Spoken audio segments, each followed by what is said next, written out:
เวลานี้ผมก็ขอใช้เวลาสั้นๆสักนิดหนึ่งนะครับในการแนะนำวิทยากรทั้งสองท่านนะครับท่านแรกครับพนักท่านเฮเลนบูดลิงเจอร์อาร์เทียดานะครับเป็นเอกอัครราชทูตสวิตเซอร์แลนด์ประจำประเทศไทยประเทศกัมพูชาและก็ประเทศลาวนะครับตั้งแต่เดือนตุลาคมปี 2019 นะครับซึ่งที่ทำงานของท่านก็ตั้งอยู่ที่ถนนวิทยุนะครับกรุงเทพมหานครประเทศไทยนะครับ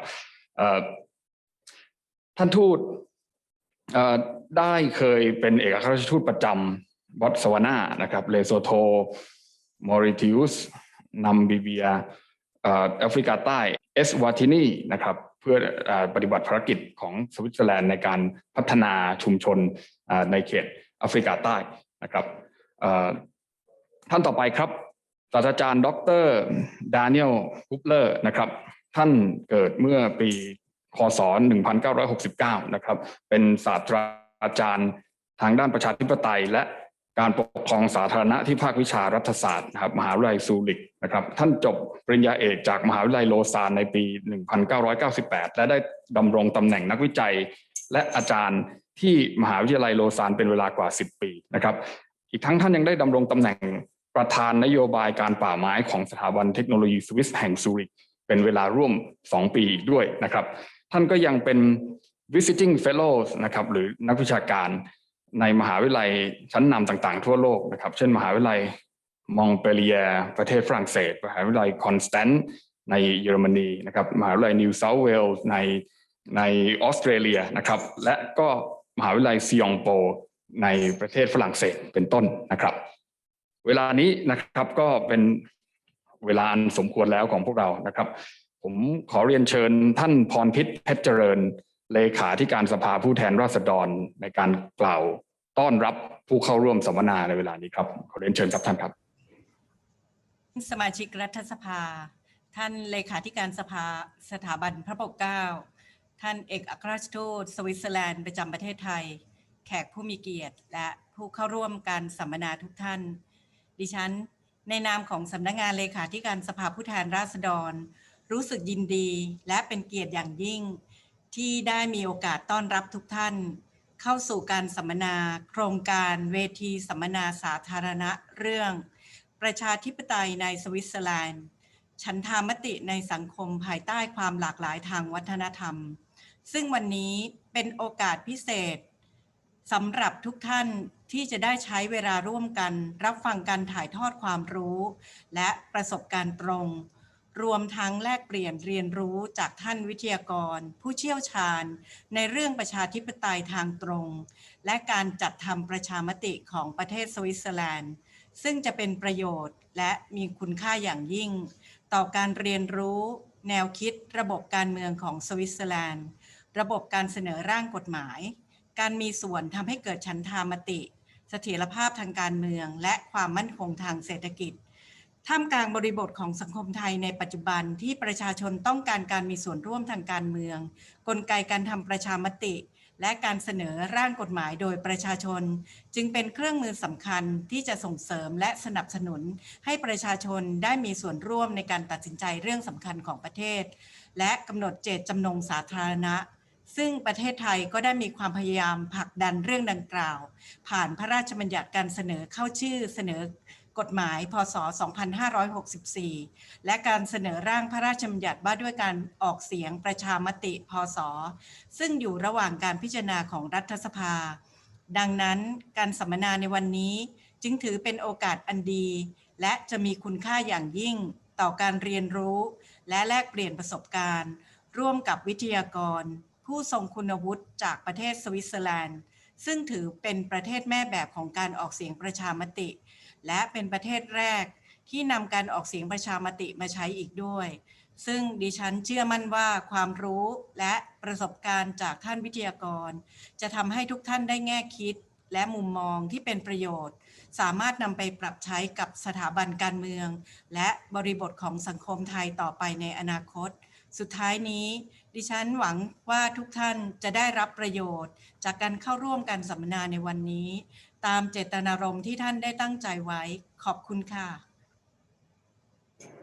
ครับขอบคุณ ท่านพรเพชรเพชรเจริญเลขาธิการสภาผู้แทนราษฎรเป็นอย่างสูงครับลำดับต่อไปขอเรียนเชิญท่านณภาพรใจสัจจะรองเลขาธิการวุฒิสภาได้กล่าวต้อนรับผู้ร่วมการสัมมนาครับขอเรียนเชิญครับ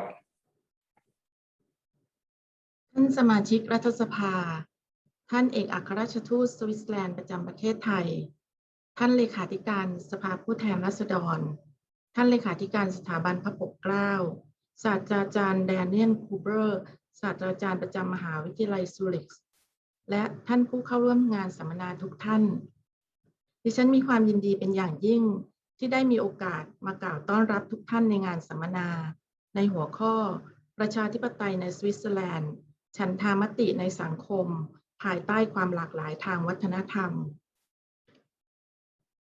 งานจัดขึ้นในครั้งนี้เกิดจากความร่วมมือระหว่าง4หน่วยงานอันได้แก่สถาบันพระปกเกล้าสถานเอกอัครราชทูตสวิตเซอร์แลนด์ประจำประเทศไทยสำนักงานเลขาธิการสภาผู้แทนราษฎรและสำนักงานเลขาธิการวุฒิสภาเวทีสัมมนาในวันนี้ถือเป็นโอกาสอันดีเป็นอย่างยิ่งที่จะทำให้เราได้เรียนรู้ได้แลกเปลี่ยนความคิดเห็นรวมถึงจะได้ร่วมกันถอดบทเรียนองค์ความรู้จากท่านเอกอัครราชทูตและศาสตราจารย์ประจำมหาวิทยาลัยซูริคเกี่ยวกับกระบวนทัศน์หลักการและประสบการณ์ในการทำประชามติภายใต้ระบอบประชาธิปไตยของประเทศสวิตเซอร์แลนด์ประเทศที่มีสังคมผูกวัฒนธรรมที่มีความหลากหลายทั้งทางด้านภาษาศาสนาและวัฒนธรรมเวทีสัมมนาในวันนี้มีความน่าสนใจเป็นอย่างยิ่งที่จะทำให้เราได้เรียนรู้ถึงลักษณะพิเศษของระบอบประชาธิปไตยของสวิตเซอร์แลนด์ที่อำนาจสูงสุดในทางนิติบัญญัติ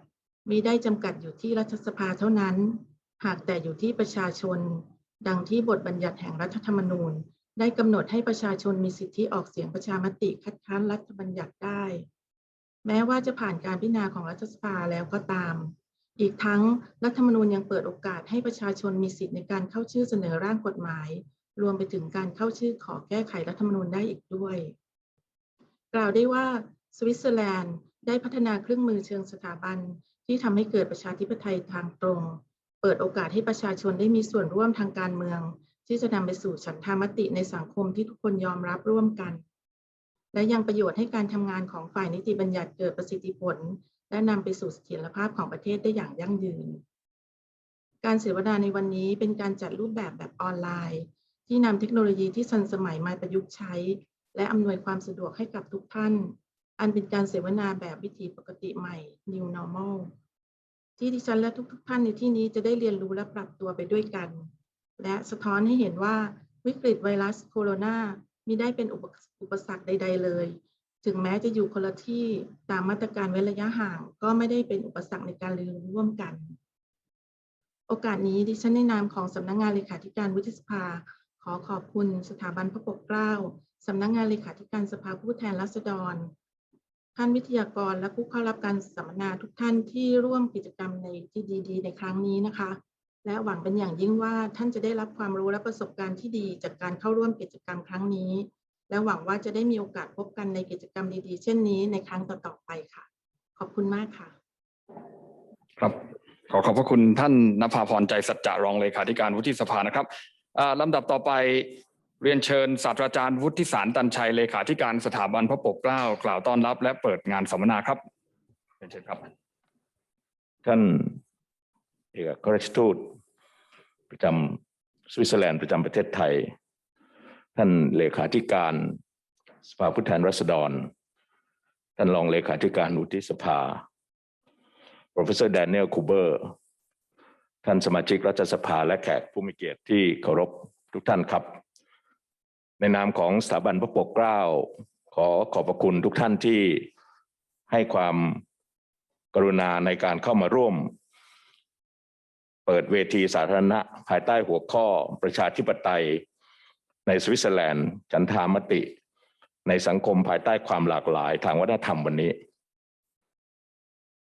ผมคิดว่าเรื่องของประชามติเป็นเครื่องมือสำคัญสำหรับการแก้ปัญหาซึ่งเป็นปรากฏการณ์ที่เกิดขึ้นทั่วโลกโดยเฉพาะอย่างยิ่งปรากฏการณ์ของความท้าทายในเรื่องของประชาธิปไตยตัวแทนที่ทำให้หลายคนตั้งคำถาม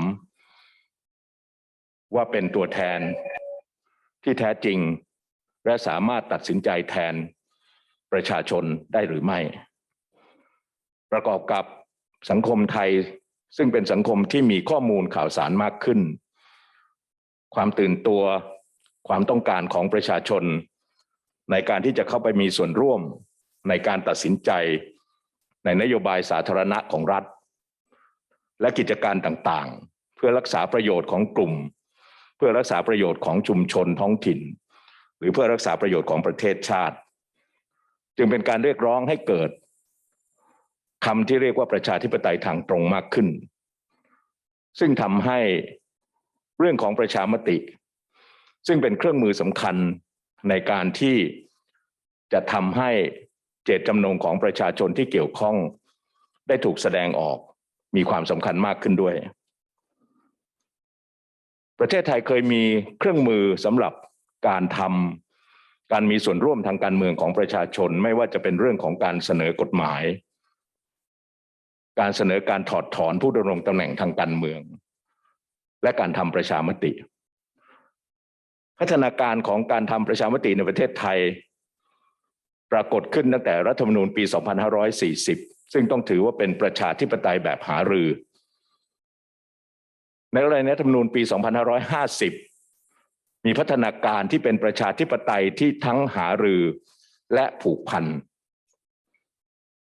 แต่อย่างไรก็ตามครับในรัฐธรรมนูญปีปัจจุบันของปีฉบับปัจจุบันคือ 2560 ประชามติเป็นเครื่องมือของรัฐบาลซึ่งปรากฏอยู่ในมาตรา 166 ของรัฐธรรมนูญและประชามติก็เป็นเครื่องมืออีกอันหนึ่งสำหรับกระบวนการแก้ไขรัฐธรรมนูญซึ่งปรากฏอยู่ในมาตรา 256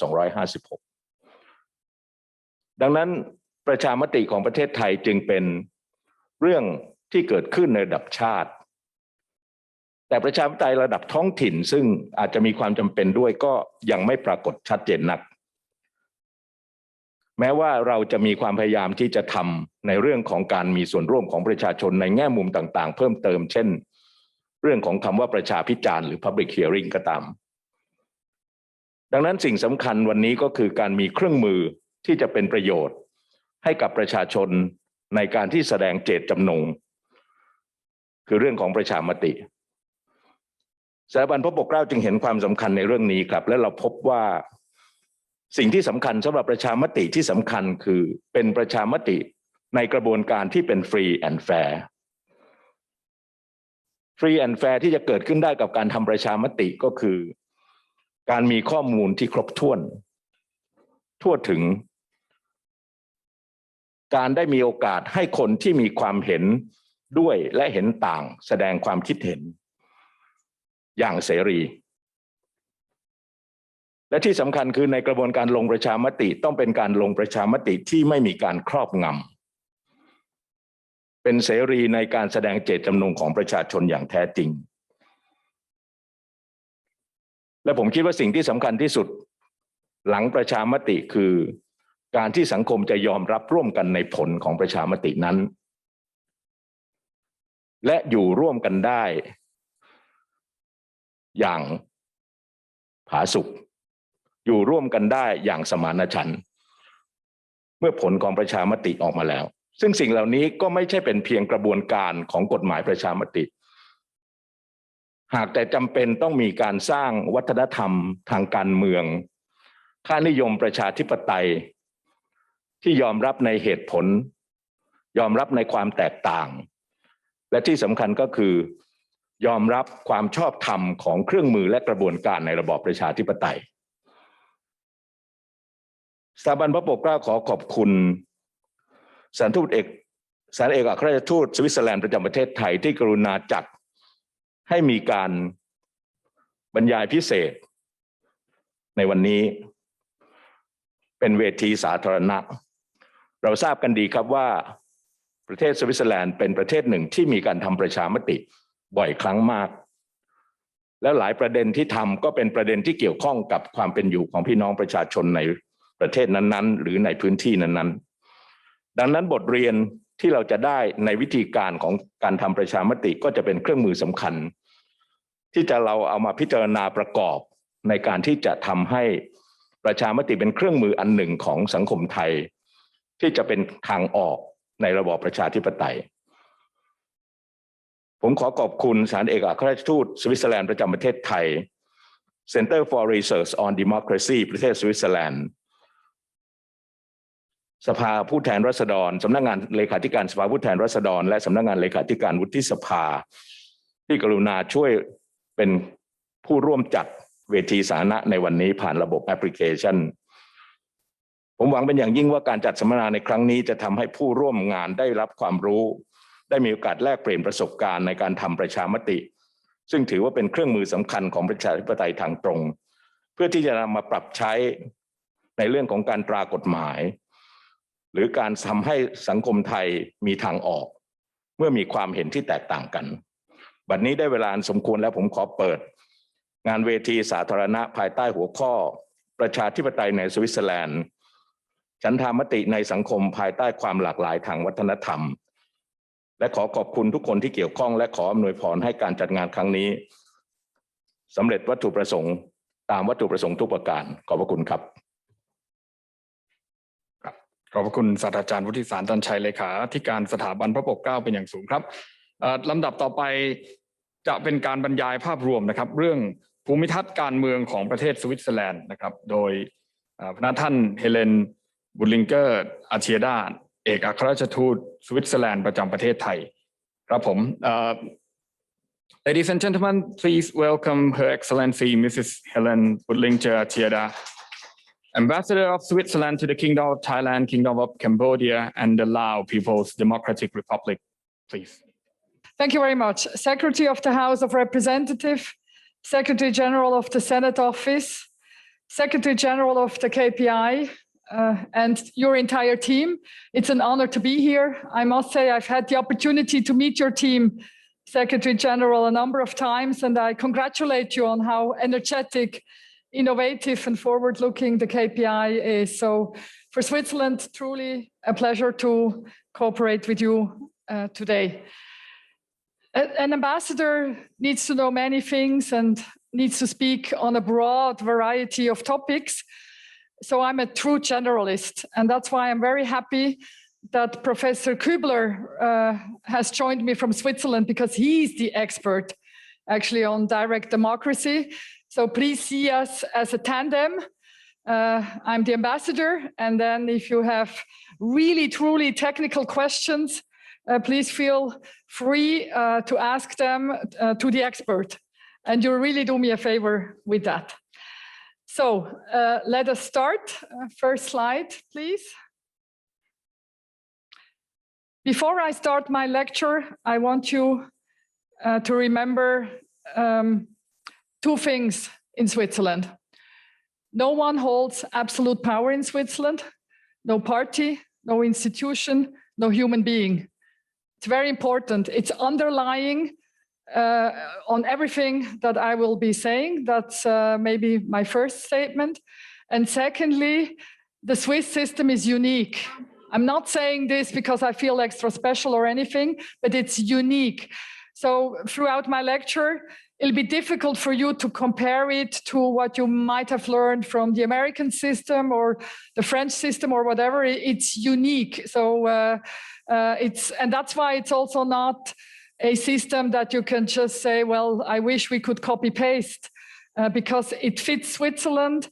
It's based, we're over 700 years old as a nation, and we have other aspects which make us unique, and it's not easy to copy. So keep this in your mind while I go along with my presentation. Now, I've been here a year and a half, and I must say I'm very impressed on how many Thai people actually have been to Switzerland, know about Switzerland. So if I say something that you already know because you have visited, I apologize, but I really want to start with two things which are important once we continue. Switzerland is a multilingual, multicultural country. We have 4 official languages. You see language distribution. Swiss German, and I'm Swiss German speaking of mother tongue, is of course the dominant language. French is the second most important language. Italian third, and then Romansh is in a mountain area spoken in Switzerland, and it's actually on the list of UNESCO as an endangered language because very few people speak it in Switzerland. And if you look at the languages and if you look by whom we are surrounded, it connects us, of course, to our neighbors, our different languages, and it allows Switzerland to easily actually have a window into the region and even into the world. Then on you see also religion as maybe the other cultural defining element. Language being one, religion another one. And this is actually a map not of today. This is from 1800 roughly. This is where the time when Swiss institutions started to develop. Is my mic okay? Okay, good. And you see that the country actually, if back then, if you looked at it, is religiously divided. You had the Protestants, you had the Catholic, and you had already back then 27% that said that they were not religious. Today, this map is even more scattered because Switzerland is also a country of migration. We have a significant number of Muslims. We have Buddhist temples actually in Switzerland because there's a number of Buddhists also in Switzerland, both migrants and Swiss people, which adapted Buddhism. And as you see, we titled this slide, Multiculturalism, is it a strength or a weakness?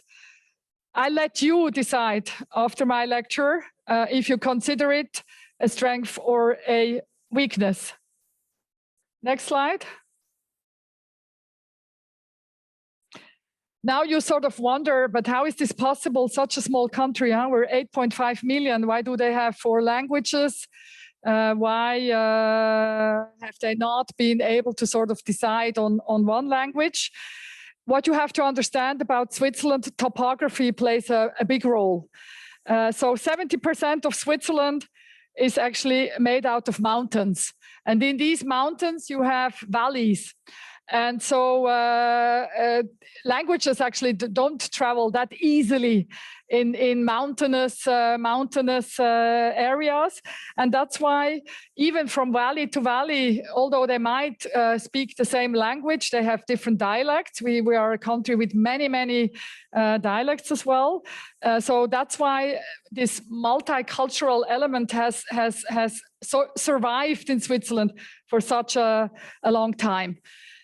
Other important thing to know is Switzerland, the Swiss Confederation, as we're actually called, is a nation of free will.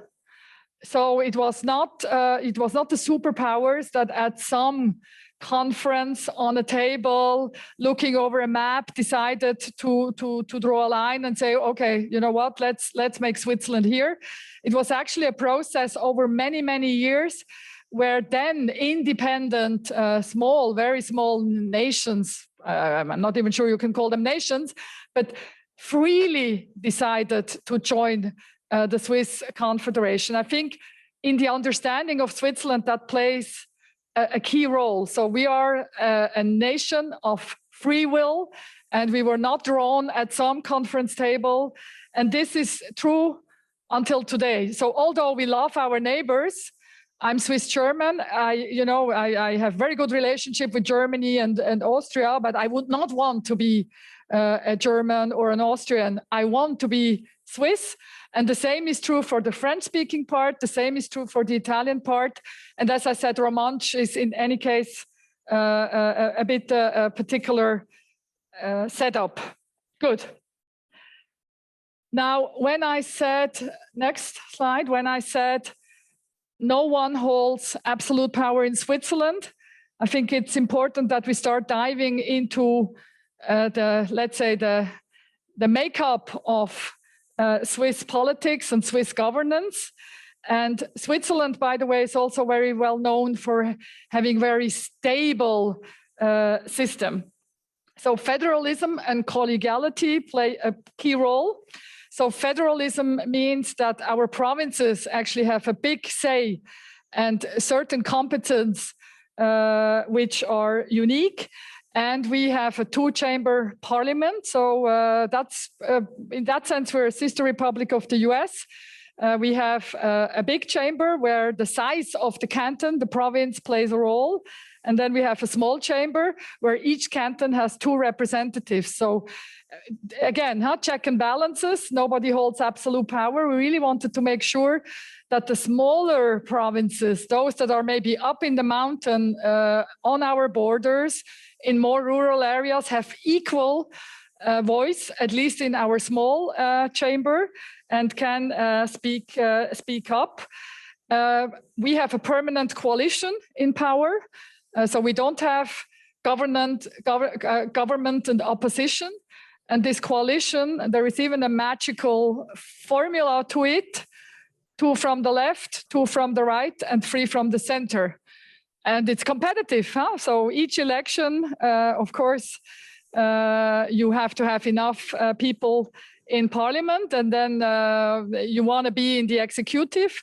But it's really a permanent coalition. So again, no party holds absolute power. Switzerland also through history, again, this was not a process, oh, you know what, let's be neutral. This was actually quite a hardship for Switzerland, this way towards neutrality.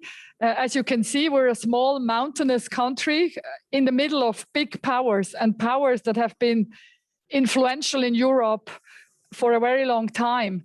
And Switzerland back then was pitch poor because we don't have any commodities, we're not big, we didn't have big land or anything.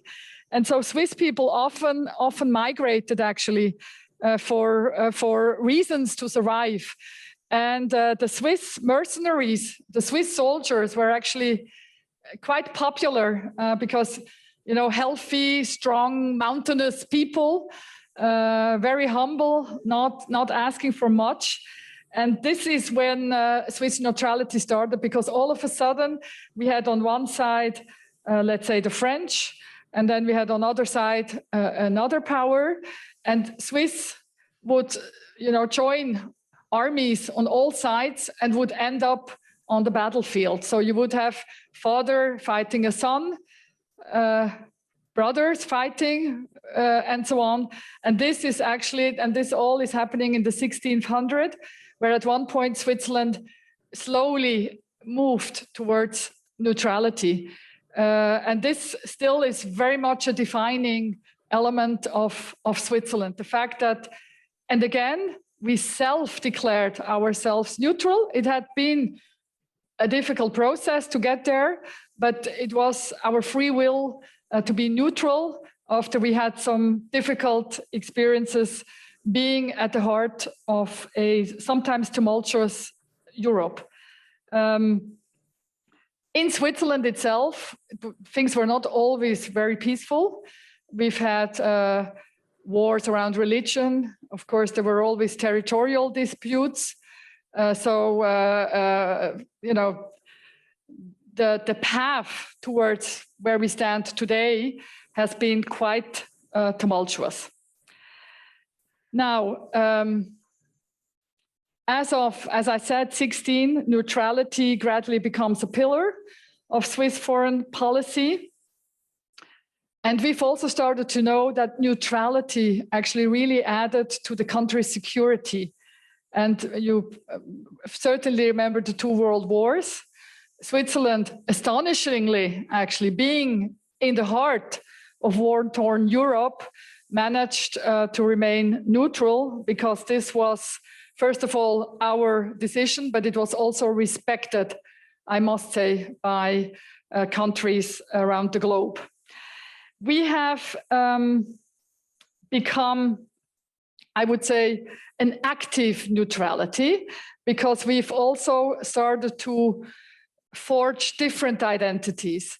And I think Switzerland being the birthplace of, for example, the Red Cross movement and the International Committee of the Red Cross, so that human security aspect.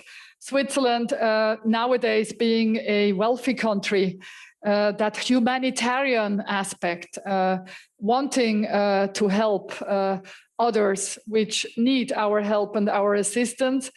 So that gradually, from being firmly neutral, also pushed us to start playing a more active role. So let me take any current situation. Syria, Switzerland is neutral, so Switzerland certainly will not participate in anything armed in Syria, but of course we are very much touched by the humanitarian aspects of the crisis in Syria, and Swiss government and even citizens have of course pledged their support towards the Syrian civilian society, and so we have that very much in our DNA.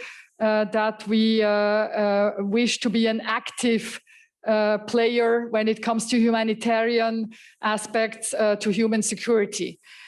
So that is very important, and that makes us an active, neutral country, not a passive one. We've also had times where we were rather passive, where we sort of always stepped away.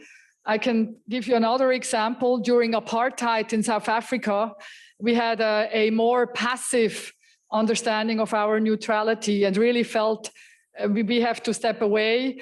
And we were, of course, criticized for that. Just maybe also saying being neutral sounds like a comfortable place, but often is not. When you have strong geopolitical headwinds and one side or the other side wants you to join, that is not always a very comfortable position to be in. Next slide, please. So when I say Confederation of Switzerland or federalism, so how many Switzerlands are there? What does that mean? So we have, that's nothing brand new, 3 political levels. We have a federal government. We have 26 cantons or provinces. And we have 2,212 municipalities. And we really have a decentralized system of power. And I will give you some examples afterwards. You will find it probably a little bit of you will find it astonishing. But I think the Swiss system, its strength is that we want to have that level, the power that can fix the challenges or address the challenges best. So foreign policy, certainly a municipality cannot deal with foreign policy. That's certainly something that you have to do centralized. Schools, however, that's very important to be close to your population. So that we don't have a national school system, so something like that. I will go into some more details. So whenever we can, we want to get power to the lowest level. So if municipality can fix something, let them have the power. If cantons can address problems best, let them have the power. And then, as I said, certain things need to remain at a national level. Now, again, this is not set in stone. It's also not something that we're totally, agreeing throughout Switzerland. During COVID crisis, this was a very contested topic. How do you deal with a global pandemic? Can you do this decentralized and then each canton decides what they would like to do? Or is it best to do crisis management at national level? And I can tell you Switzerland struggled with this question. So our normal way of decentralizing as much as we can, of course, when you're dealing with a global pandemic and when you have a virus that doesn't respect cantonal borders, that was a huge challenge for us. You also see that I try to state some negative aspects or perceived negative. As you can imagine, since everything needs to be negotiated in Switzerland, so no one holds absolute power. So this consolidation of opinion takes time. Sometimes when I was younger, I found it was frustrating slow, and I couldn't understand, and I didn't think it was a good system. The older I grow, I see value in having a conversation and sometimes have the conversation. I was also at headquarters, so in administration, sometimes you go like, oh, again, we have to discuss it with this ministry and that ministry. Can we not just push ahead? No, you cannot in Switzerland. You really have to check and balance. You really have to consolidate. And it takes time. It takes time. And so, as I said, during crisis management, maybe also not a total strength. But overall, it has given Switzerland stability. As a politician, I think it immediately stops you from going to extremes, because you know in your negotiation process an extreme position will most likely not survive. So it has really sort of centered us, if I say. It's for us, it's mandatory that we find a middle ground, and that has something which really stabilizes the country. Can get problematic when you want to leapfrog or want to be at the forefront, but we have also systems where we manage to do this. So as I said, I will give you some concrete examples. Education in Switzerland is not centralized. Universities, we have not national universities, we have two, which are particular cases, but other than that, it's cantons that manage university. With an astonishing result. So you have this relatively small country, 8.5 million inhabitants, and you have 26 school systems, and they are sometimes radically different. And this is because cantons have the competence on all educational matters. Of course, let's say diplomas and things like that, university degrees and so on, the cantons speak to each other and we have a coordinated system, and the cantons also regularly meet and consolidate certain matters. But if you are a parent and you move 50 kilometers from one canton to another, your child will have to adapt to a different school system, sometimes different books, sometimes, and that also makes sense. So I grew up in the German part, so of course my first language was French. If I grow up in the French canton, it can be English, it can be German, it can be, that also makes sense that you don't have a centralized school plan, but nevertheless, it leads to sometimes confusing situations. Same is security, so police, decentralized. Of course, again, the different police work closely together. So as a thief or something, don't think you can commit the crime here and then just run to the next canton and then the policeman that's in your pursuit will not chase you. Of course, he will chase you. And at one point, he will let the other canton know we're chasing somebody.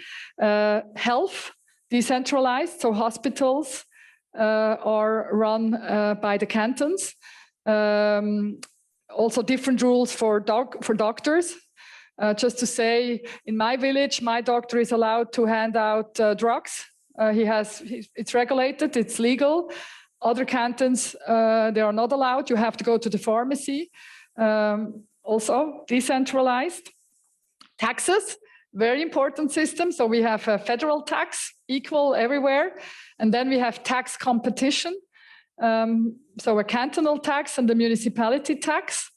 And my husband and I moved from one canton to another, and our income tax, because we went to a place that was, I don't know how to say now, I have to be careful, better managed. We saved 28% on our income tax. That's common in Switzerland. And it has to do with this high level of accountability. So, and we were double income, no kids, so relatively interesting, I would say. So we will have a look and go to a place where we are perceiving that it is well managed. And so that keeps municipalities on their toes, that keeps cantons on their toes, because there is tax competition in Switzerland.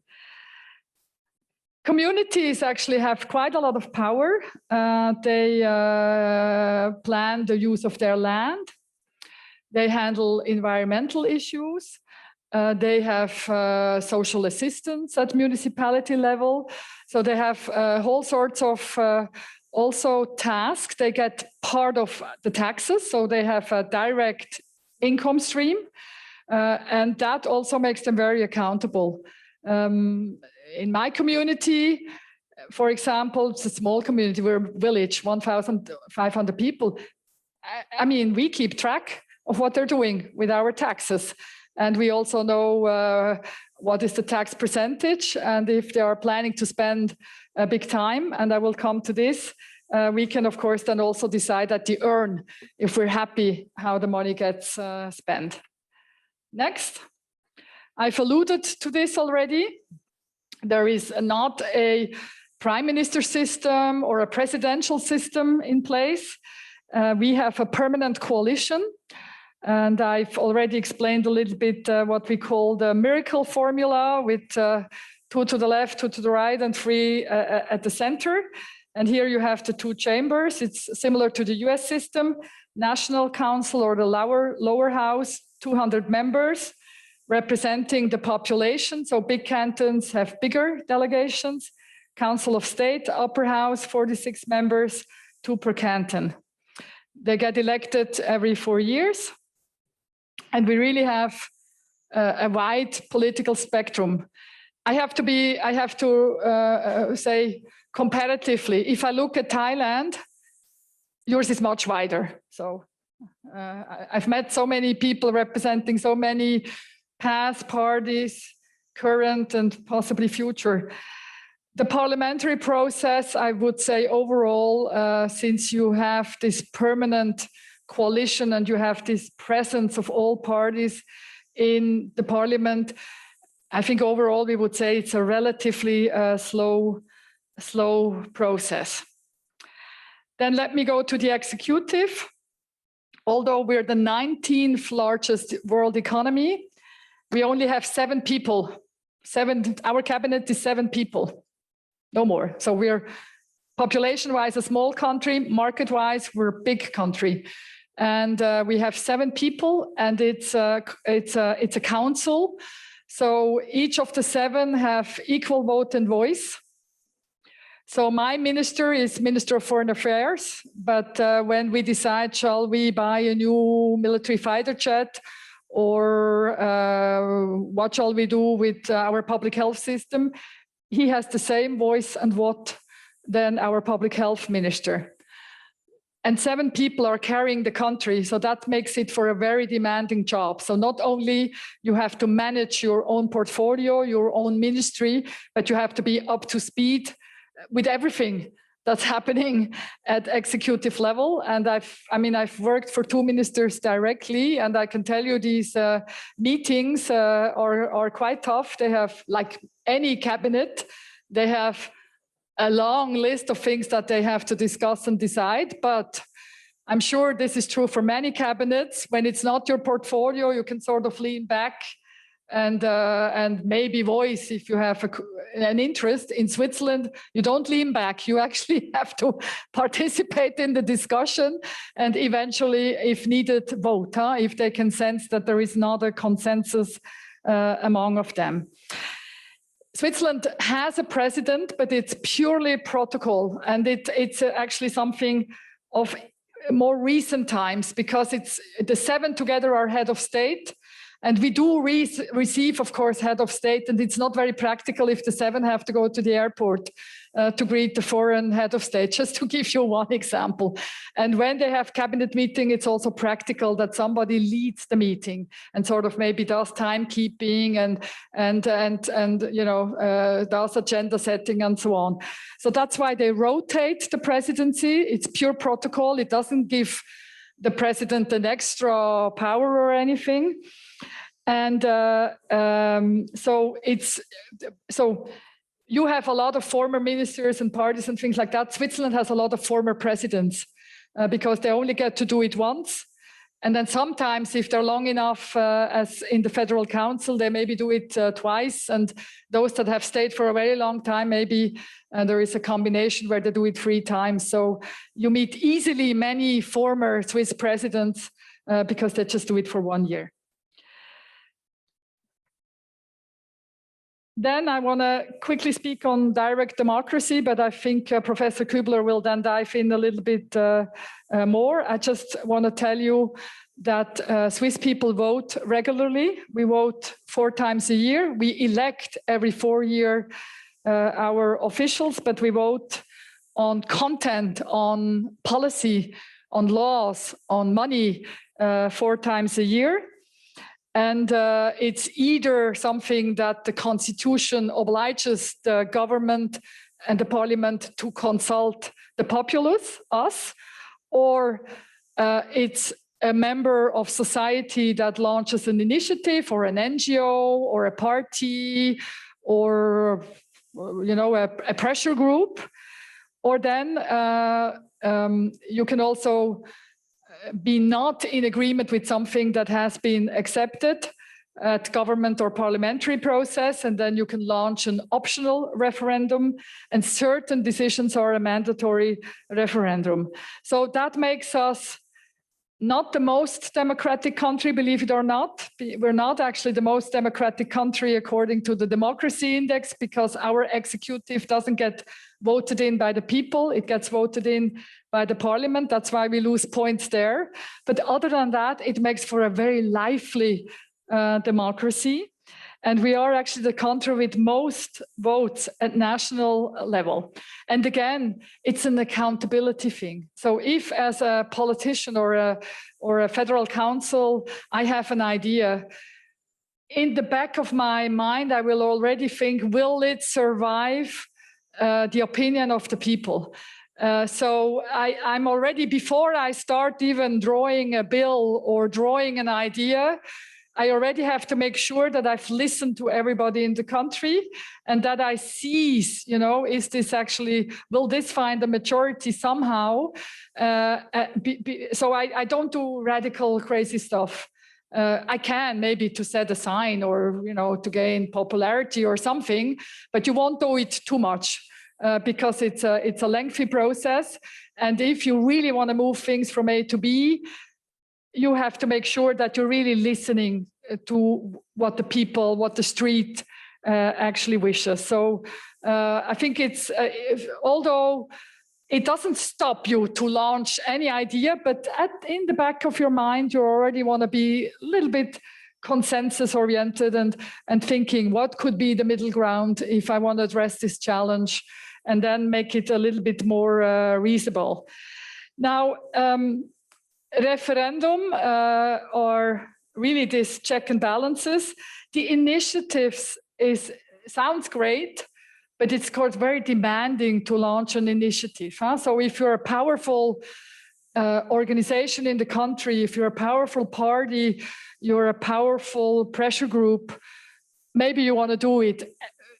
There are sometimes individuals that launch an initiative and it gets accepted, but I think we also have to be fair play. It's not just like I can walk out from here, launch an initiative, and then boom, it will be a part of our constitution. Actually, the statistics, 1 out of 10 initiatives are accepted. So, but again, I think it's not a bad thing because it will limit the number of initiatives. I really will want to do something before I start an initiative, and I will not leisurely just, abuse of resources and stuff like that. So I want to give you also, because people have difficulty to understand, but what is the stuff that you guys are voting about all the time? So I've prepared some samples, and so one that was maybe that makes you laugh, but that was seriously a vote. So there was a popular initiative. We should have more holidays in Switzerland. And I remember that the international press was laughing at the Swiss, saying only the Swiss can refuse to have more holidays. But of course, holidays is a cost for the economy. And of course, we had our small and medium-sized enterprise that came out in great strength saying, no, we can't afford 6 months. Our business will go broke. So, I mean, great that you want to go on holidays, but you might not have a job if you come back from your 6 weeks holiday. So Swiss people from time to time, very reasonable.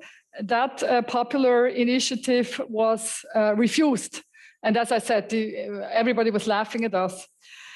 Then an example of a recent optional referendum, as soon as the amount of money that the government wants to spend exceeds certain amounts, 6.5 billion US, that's a lot of money to buy fighter jets, it's automatically, oh no, sorry, that was an optional referendum. Actually, there was a civil society organization that took a referendum against this decision. I'm actually talking nonsense. The other one was mandatory. This was an optional referendum. There is a civil society organization that actually would like to have a Switzerland without army. They were collecting, some political parties were collecting signatures, and we had to vote on this. And it was a very tight vote. I remember spending my Sunday watching what's going on. 50.14% voted yes. And at the beginning, I think when I started to watch, it was actually on the no. And then in the urban areas where counting of vote takes sometimes a little bit longer, then it turned into green. Then we had a mandatory referendum increasing the VAT to finance our retirement pensions. Switzerland, aged society. And, but one of the few countries where you can still live off your pension decently and maintain your lifestyle, similar lifestyle to when you were earning an income from a job. So that's I think the exception nowadays. So a precious instrument actually for the social welfare of Swiss, and but we are of course faced like everybody else with an aging society, and no children in Switzerland, or not many children. So how to finance such a vehicle for long term? And one idea was to increase VAT, but Swiss people felt that it was not a balanced idea. And that's why it was refused.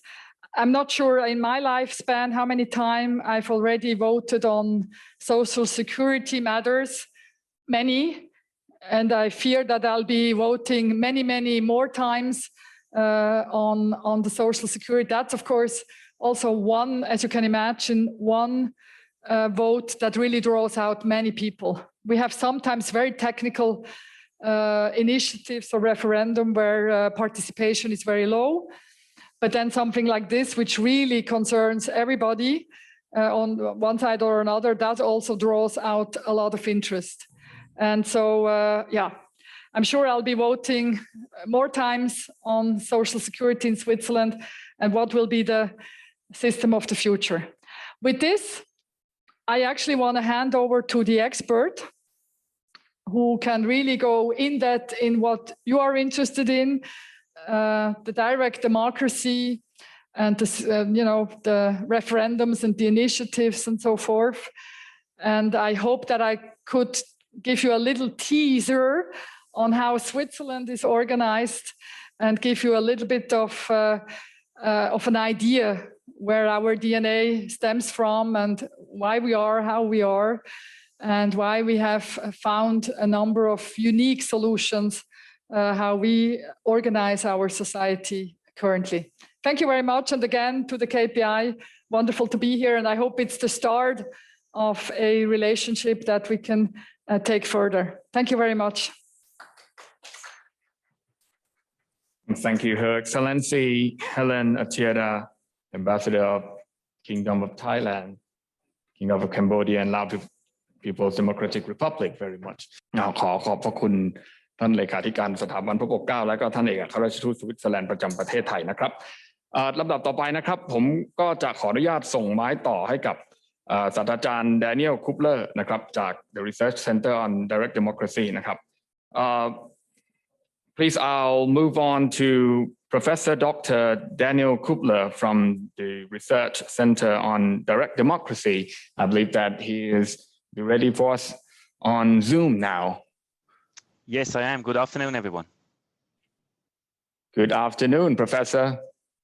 So can you hear me okay? Yes. Yes, very perfectly. Good. So, dear Secretary of the House of Representatives, dear Secretary General of the Senate Office, dear Secretary General of KPI, dear Ambassador Budliger, I am very honored to be here and to tell you about Swiss direct democracy. This is also the topic I am doing research on, and this is a topic I am teaching on at the University of Zurich. So what I'm going to tell you today is actually a very condensed version of one of my lectures that that students at the University of Zurich are taking when they study political science, which is the introduction to Swiss politics. And as you will see, Swiss direct democracy is a very, very important and core feature of the Swiss political system. So I'm going to share my screen here to make sure you can see it. I hope it works. So as Ambassador Budliger just said, Switzerland is actually the country with the largest number of popular votes on the national level. On this slide, you can see the average number of national popular votes per year in Switzerland, which is the yellow line, compared to popular votes per year in different other world regions. And as you can see here, for a very long time, Switzerland had more popular votes than all European countries taken together, all Latin American countries taken together, or all countries in the Asia Pacific or Africa taken together. Or this is one of the first observation you can tell from this slide. The second observation you can take from this slide is that direct democracy and the use of direct democracy increases all over the world and over recent years. So in every regions of the world, the use of direct democracy has increased. So direct democracy seems to be a very popular political institution. And this is not only the case in other world regions, but also in Switzerland, where the use of direct democracy has increased. We are still the world champion of direct democracy, but other countries are catching up. So this is also what makes us proud, because this is our national football team. They start playing the European Championship on the 12th of June. They may not end up European champion. You need to be realistic. They may not end up world champion. So, but as the Swiss, we are at least proud that we are the world champions in voting. Now, this practice of direct democracy obviously has some advantages, has some disadvantages. There is a mechanic to it, there is some workings, there is institutions, and this is what I would like to tell you about it. This is what I was told that you were interested in. So what I'm going to try to do today is what you can see on this slide. First of all, I would like to introduce direct democracy as a concept, and also compare what is going on in Switzerland compared to other direct democratic institutions in other countries, to give an overview. And then I will really dig deep into direct democracy in Switzerland, how it works and how it is used. We will see more details on what Ambassador Budliger just briefly mentioned, namely the distinction between the mandatory referendum, the optional referendum, and the popular initiative. And then I would like to insert a first round of questions and answers, because I think you might also have some questions on the precise institutional setup of direct democracy in Switzerland.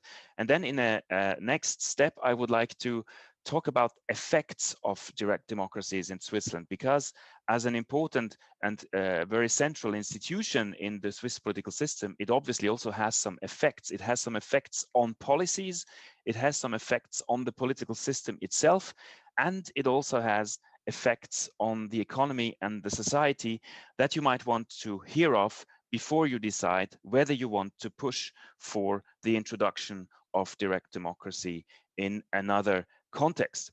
And after some concluding comments, I would like then also to have a second round of questions and answers, because again, here you might have some questions of interest, and I'm of course here to try to answer them if possible.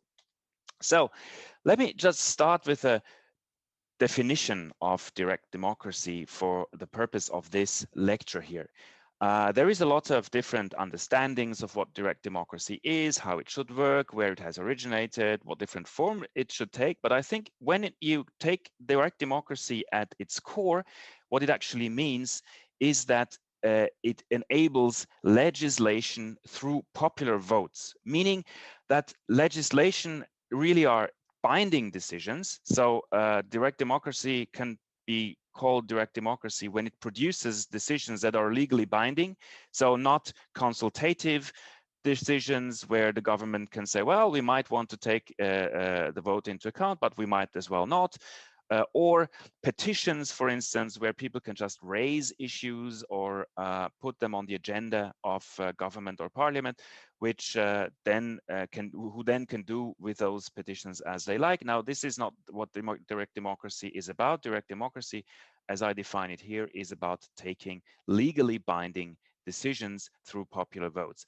Now, through popular votes means also that these decisions are made directly by the people and not by their representatives. Of course, we know that democracy is also encompassing a representative element. Most democracies across the world are actually mostly representative democracies where you elect people to parliament, to government, who then take decisions on your behalf. Switzerland, of course, also, as we have just seen by in the introduction by Ambassador Budliger, also has representative institutions. This is important to know, but of course, these representative institutions are complemented by direct democratic institutions.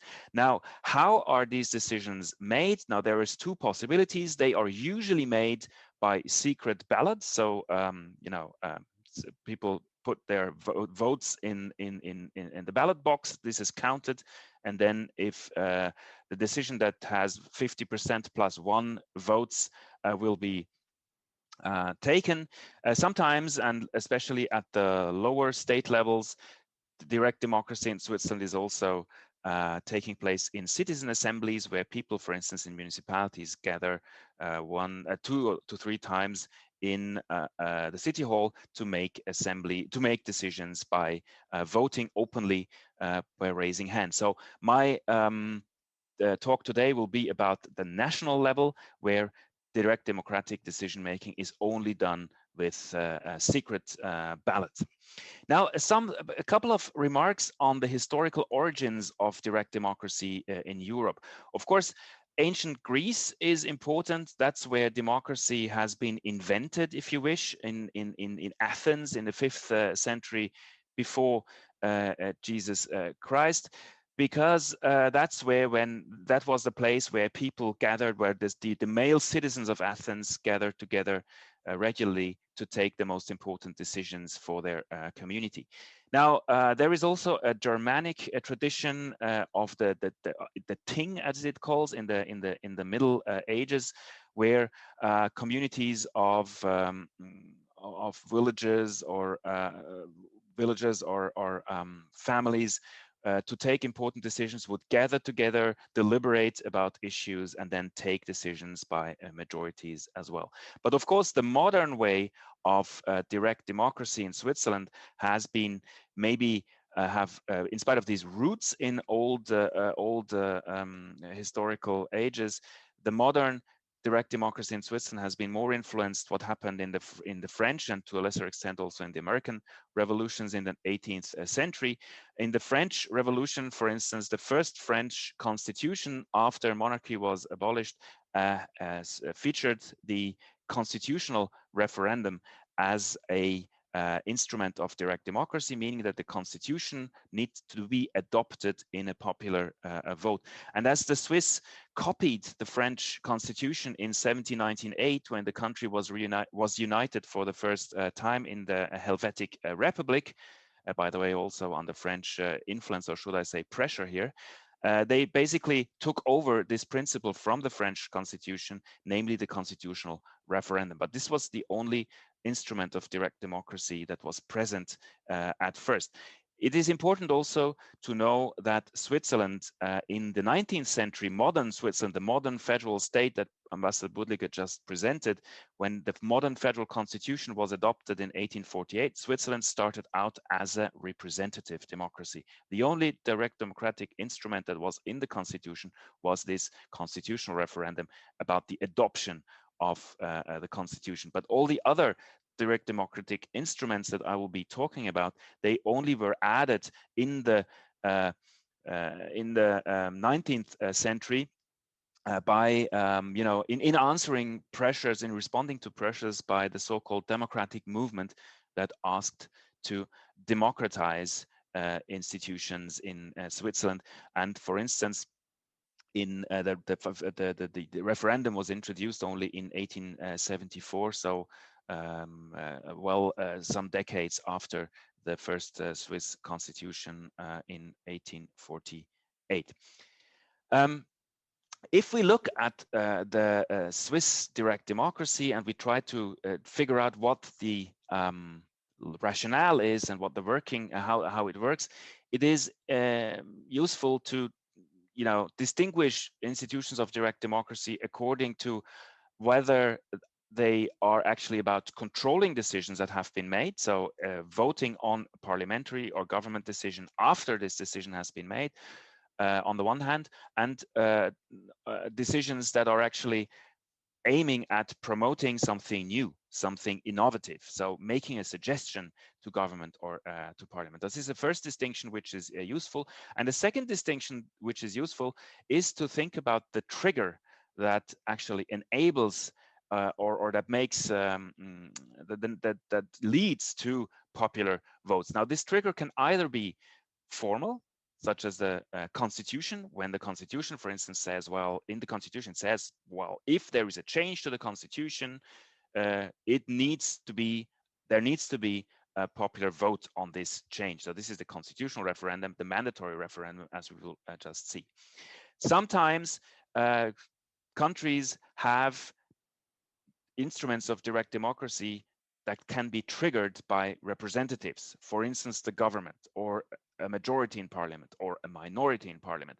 And these can either be the case for a decision controlling popular votes, so voting on a parliament bill after this parliament bill has been decided. This is something that France has, for instance, where the parliament can decide about whether it wants to submit a really, really important decision to the people, or the United Kingdom also has this. You remember certainly the Brexit vote. This was such an optional, a direct democracy as an option, a popular vote as an option on a parliament bill decided by the parliament, whether this popular vote has to take place. Sometimes governments also say, well, we have a new suggestion. Before we take it to parliament, we can also maybe have a popular vote.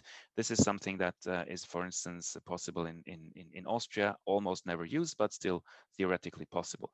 As a third trigger can be the citizens. So if the citizens ask, some countries have a direct democratic instruments that foresee that the citizens can ask parliament bills to be submitted to a popular vote, so in either to reject them or to abrogate these parliament bill. And this is again an option. If citizens or a number of citizens ask for this, this can be done. And the same is true for a decision promoting direct democratic instruments. So new suggestions can be made by citizens and then be put to a popular vote. So this is a systematic overview of the most important distinctive elements of a wide range of direct democratic instruments that exist across countries. Now, also Switzerland does not have all of those. Switzerland has mainly 3 of such direct democratic instruments, namely the mandatory referendum, that is a popular vote on a decision after it has been made by parliament. Then there is the optional referendum that can be asked for by citizens. We will see how that works. On a parliament bill that has been adopted by parliament. And there is the popular initiative by which people can actually suggest new legislation to be submitted to a popular vote. And this is also the three elements that I will talk about in my in the remainder of this talk. Now let's have a look at how these different instruments work in the Swiss political system. There is, of course, the mandatory referendum. The mandatory referendum is concerns changes of the constitution. So if you want to change anything in the constitution, if you want to even, for instance, say that the Swiss citizenry not only encompasses men but also women who have Swiss citizenship. So one word added to the first or to one of the constitutional articles, this needs to be submitted to a popular vote. Any change of the constitution needs to be submitted to a popular vote. That's the mandatory constitutional referendum. Then there is a second regulation in Switzerland on the mandatory referendum, which requires all adherences or let's say membership in supranational organizations to be voted on by the citizenry. For instance, when Switzerland joined the United Nations, this required a mandatory popular vote. And if Switzerland is ever to join the European Union, this would also require a mandatory vote. It's unlikely, given neutrality, that Switzerland would join NATO, for instance. But if Switzerland decided to join NATO, or the Swiss government decided to join NATO, this would also require a popular vote on the matter. And important to know also that these mandatory referenda are decided by a qualified majority. It's not sufficient just to have the majority of the people, but it's also important to have the majority of the cantons, the provinces, 26 cantons. So you need more than half of the cantons who also agree before an object submitted to mandatory referendum can take legal force. The optional referendum, you remember the second option, the second category in my table on the previous slide. The optional referendum is triggered by the citizens, and citizens can ask within 100 days after an adoption of a parliament bill to submit this parliament bill to a popular vote, either to reject it or to confirm it. And they can ask it when they reunite 50,000 fellows to who also think that this is something that would need to be done. So 50,000 signatures need to be collected within 100 days of adopting a parliament bill. And if this succeeds, if signature collection succeeds, the parliament bill needs to be put to a popular vote. So this is the case for all parliament bills. This is also the case for some international treaties. I will not go into the details. This is quite complicated. Some international treaties which are not about supranational organizations, but more lower key treaties, they also require sometimes, they're also submitted sometimes to the optional referendum. Now for optional referendums, the simple majority is required, not a qualified majority, but the simple majority of the people who are voting is sufficient to confirm the parliament bill so that it can enter into legal force. Let's talk about the third aspect, the third instrument, the popular initiative. The popular initiative is actually, well, legally only aiming at amendments of the constitution. So with the popular initiative, you can ask for a change of the constitution. However, any topic is possible. And as such, it is almost no difference if this was about a new law that is introduced or a new constitutional article. The effects are basically the same. However, this is only popular initiatives are put to a popular vote after 100,000 citizens have signed this popular initiative within a time frame of 18 months. So you can, if you have an idea that you think of Switzerland should do, then you can start a popular initiative. You can suggest a new constitutional article, and if you find 100,000 or 99,999 fellow citizens who agree to sign this initiative, then the Federal Council needs to put this to submit this initiative to popular vote. Any topic is possible. It's very open. It can be very important subjects. For instance, the decision to join the United Nations in 2002 was actually a popular initiative that asked for this.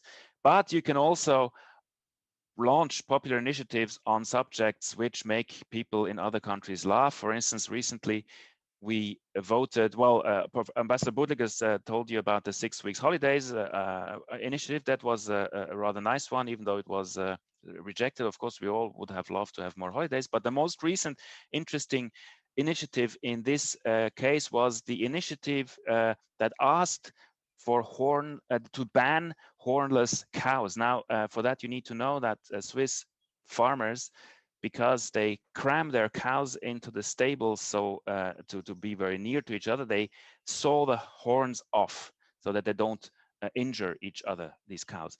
Now, this initiative, or the people behind this initiative said, well, this is not good for these poor cows. They don't feel well without their horns. So the federal government should decide regulations that actually bans this practice to saw off the horns of the cows. And this was something that was voted on by the Swiss people. It was rejected, as you might have guessed.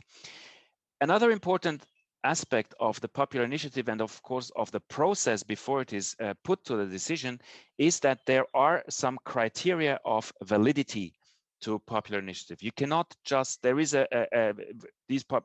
are two major criteria of validity for initiative. The first such criterion is what we call the unity of matter. So a popular initiative cannot mix different subjects. For instance, there was an initiative, I think it was in the 1980s, launched by the Social Democratic Party, that asked for halving the military expenditures and investing the money that was saved into development cooperation.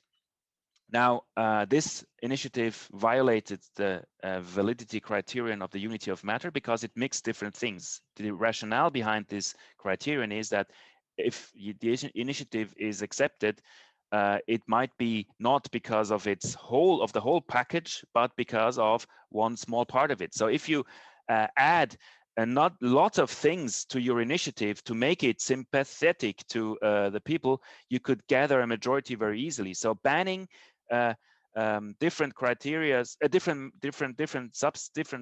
objectives, different matters from an initiative makes sure that the decision is made by the citizens clearly on the subject that is put to a vote.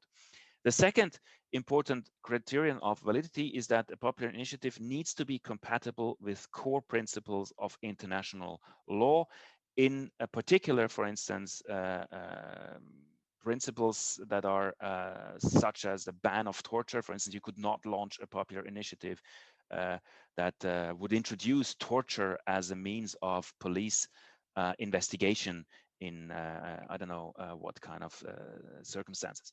Now, these criteria of validity are applied and decided by the parliament. So the parliament, after an initiative has collected 100,000 signatures, it is sent to parliament for judging whether it responds to the criteria of validity. So that the parliament needs to decide whether an initiative actually violates this criterion of a unity of matter or violates core principles of international law, and then could declare theoretically an initiative as invalid. However, declarations of invalidity are very rare. As you can imagine, for parliament, it is very difficult to say, well, 100,000 citizens have collected signatures for an initiative, and we just dismiss what these people have wanted and declare the initiative as invalid. People would be very upset, and this would then factor in, of course, in the next elections. But that's why declarations of invalidity by the parliament are actually very rare. Another final feature of the popular initiative is also that parliament can suggest what we call counter proposals to an initiative. Counter proposals means that the parliament could say, well, we have this initiative now, you have collected 100,000 signatures.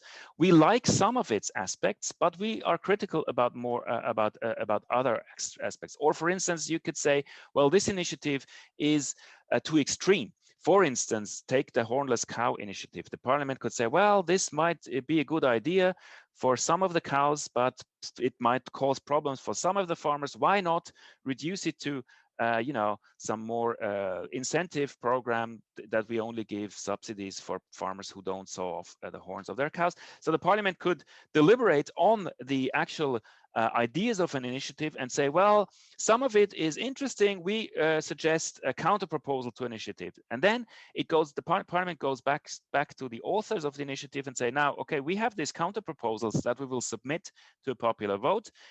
Do you want to withdraw your initiative?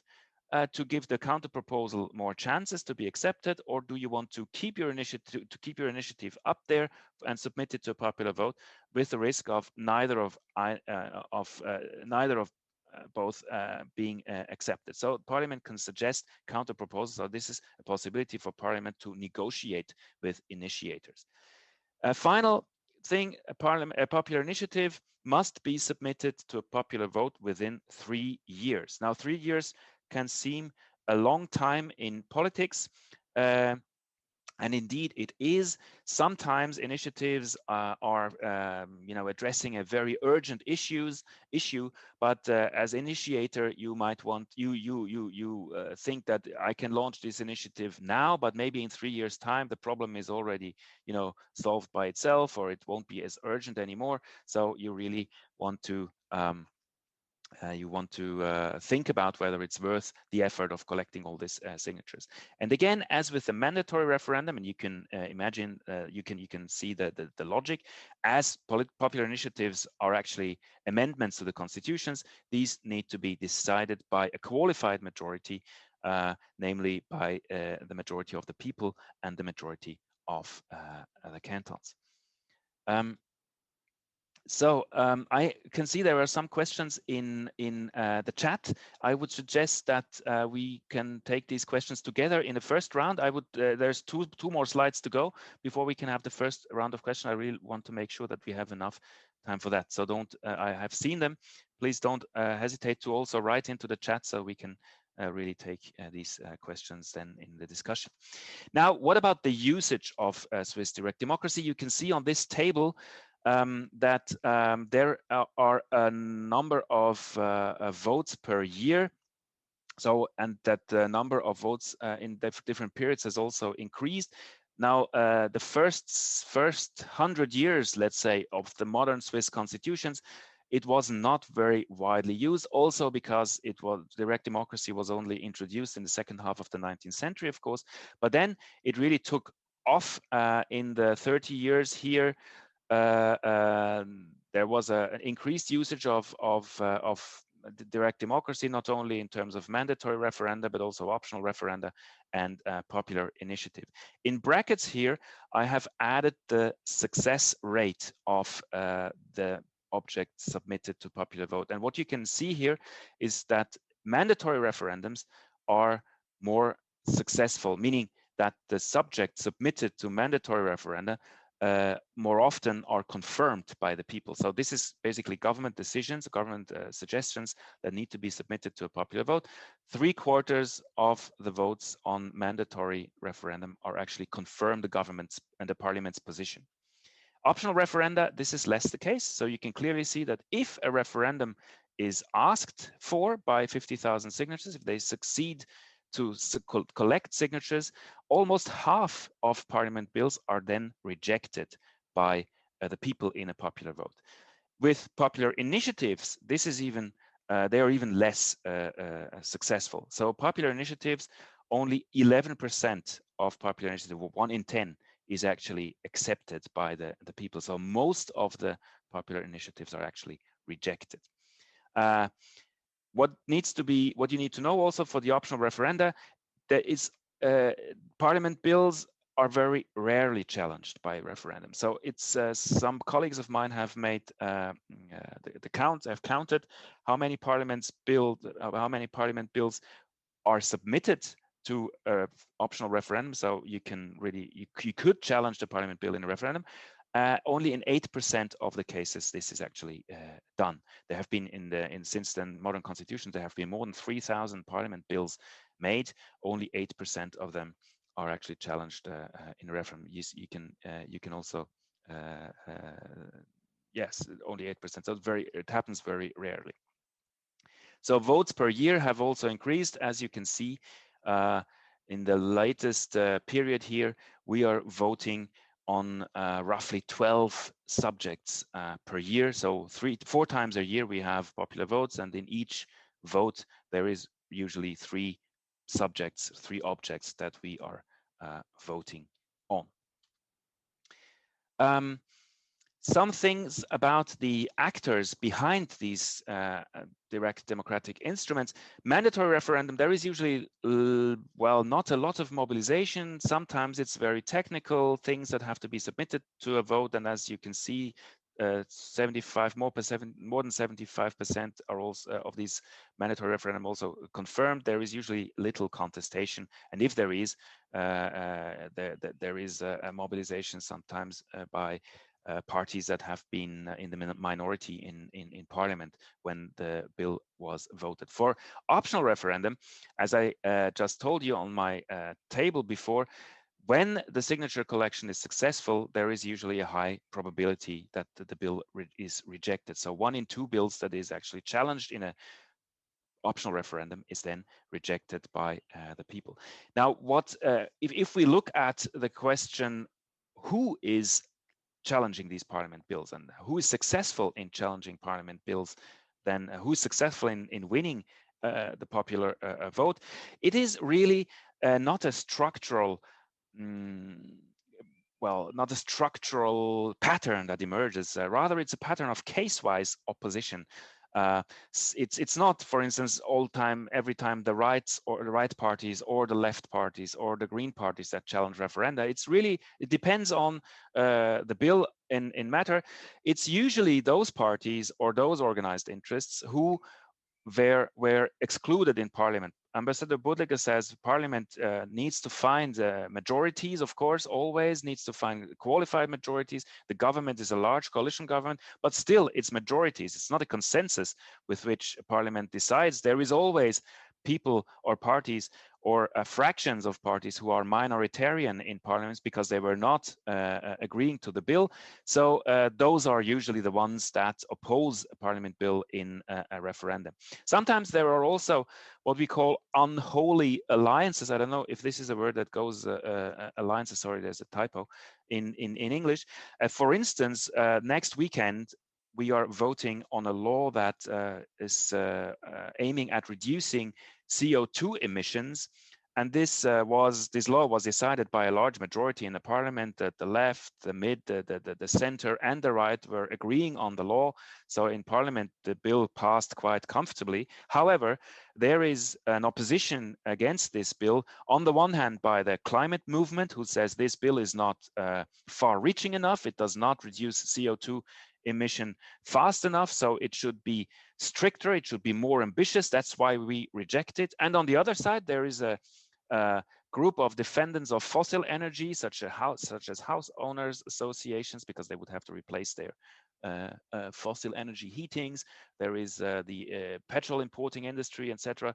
They are basically on the opposite spectrum on the issue of climate policy with the climate movement, but nevertheless, they joined together in fighting this CO2 law. And as pre-vote surveys show, it's going to be a very, very narrow race. And I'm really interested and really excited to see how it goes. Popular initiatives are also launched by any political forces. Again, there is no structural pattern, except for the fact that they are more easily or more often launched by minority parties on the left and on the extremes of the political spectrum. So the mid parties, the parties in the center, they have no big reason, if you wish, to launch popular initiatives, because they can actually submit their ideas to parliament and are likely to have a majority because the coalition government is so large. However, parties on the left or parties on the very right are the ones that often use popular initiatives to actually submit their ideas to a popular vote. Sometimes it's also organized interests that have a specific, you know, interest, for instance, in some aspects of politics who launch initiatives, but more than half or almost half of the initiatives are actually launched by social movements or ad hoc groups, such as the Horn Cow initiative, for instance, which was launched by a farmer in the French-speaking Jura. So this is my first the first part of my presentation. I'm going to stop my screen sharing, and I'm very interested in your questions. So let me just take the two questions that were entered in the chat. The first question reads, in terms of electoral behavior, why is voter turnout in Switzerland so low, despite the fact that Swiss voters always have a chance to vote in a referendum every year? Thank you for the questions. Indeed, voter turnout in national elections is among the lowest in Western democracies, and you almost give the answer in brackets in your question, because it is precisely because the Swiss citizens have the possibilities to vote on parliament bills so frequently. They don't bother so much who is actually in parliament, because they can always correct it afterwards if you wish. However,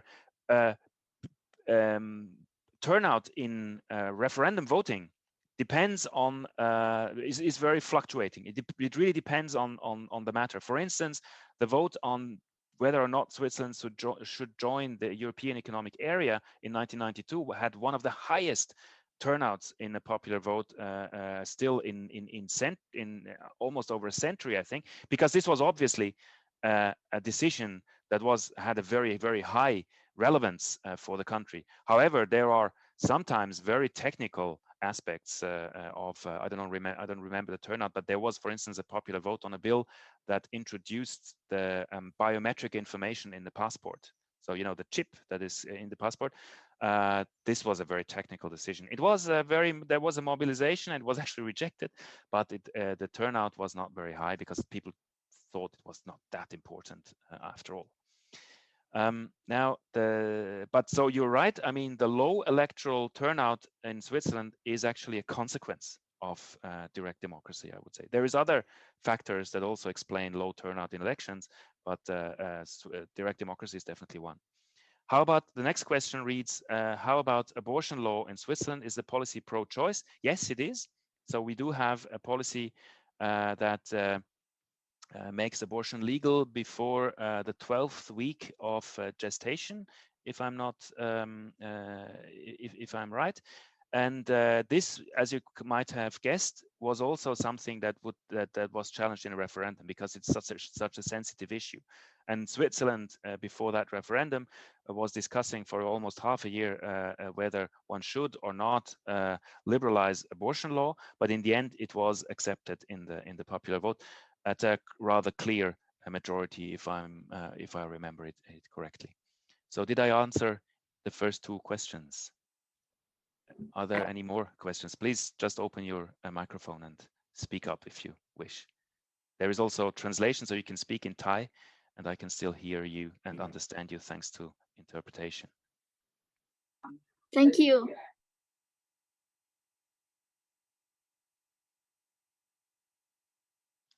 So no more questions? Yes, I think no more question. You can carry on. Okay, yeah? Then I'll just carry on. We can, of course, also in the final round of question take on. There's a question. I just saw it in the chat. How about the matter of euthanasia? Yes. Just let me. Yes, euthanasia. Switzerland also has. Well, there are some restrictions on euthanasia, of course. But Switzerland, compared to other countries such as Germany, for instance, has a rather liberal law on euthanasia, and this was also something that was voted on in a popular vote, as you can imagine. Sometimes these laws take several tries. So there are some laws that, some issues that need to be voted on several times before they are accepted. For instance, extending suffrage to women. I mentioned this briefly in the introduction. As you might know, Switzerland is maybe the champion of voting, but it is not really a champion on giving women early on the right to vote. It was only in 1971 that women were actually granted the right to vote in a mandatory referendum. And this was the third time it has been voted on, this question. So one of the explanations why Switzerland was so late in extending women's suffrage rights is also because of direct democracy. Because if you have to ask the men to give the right, whether they would like to give the right to vote to the women, of course, they might be more hesitant to do so, not only in Switzerland, but also in other countries where they haven't been asked whether women should have the right to vote.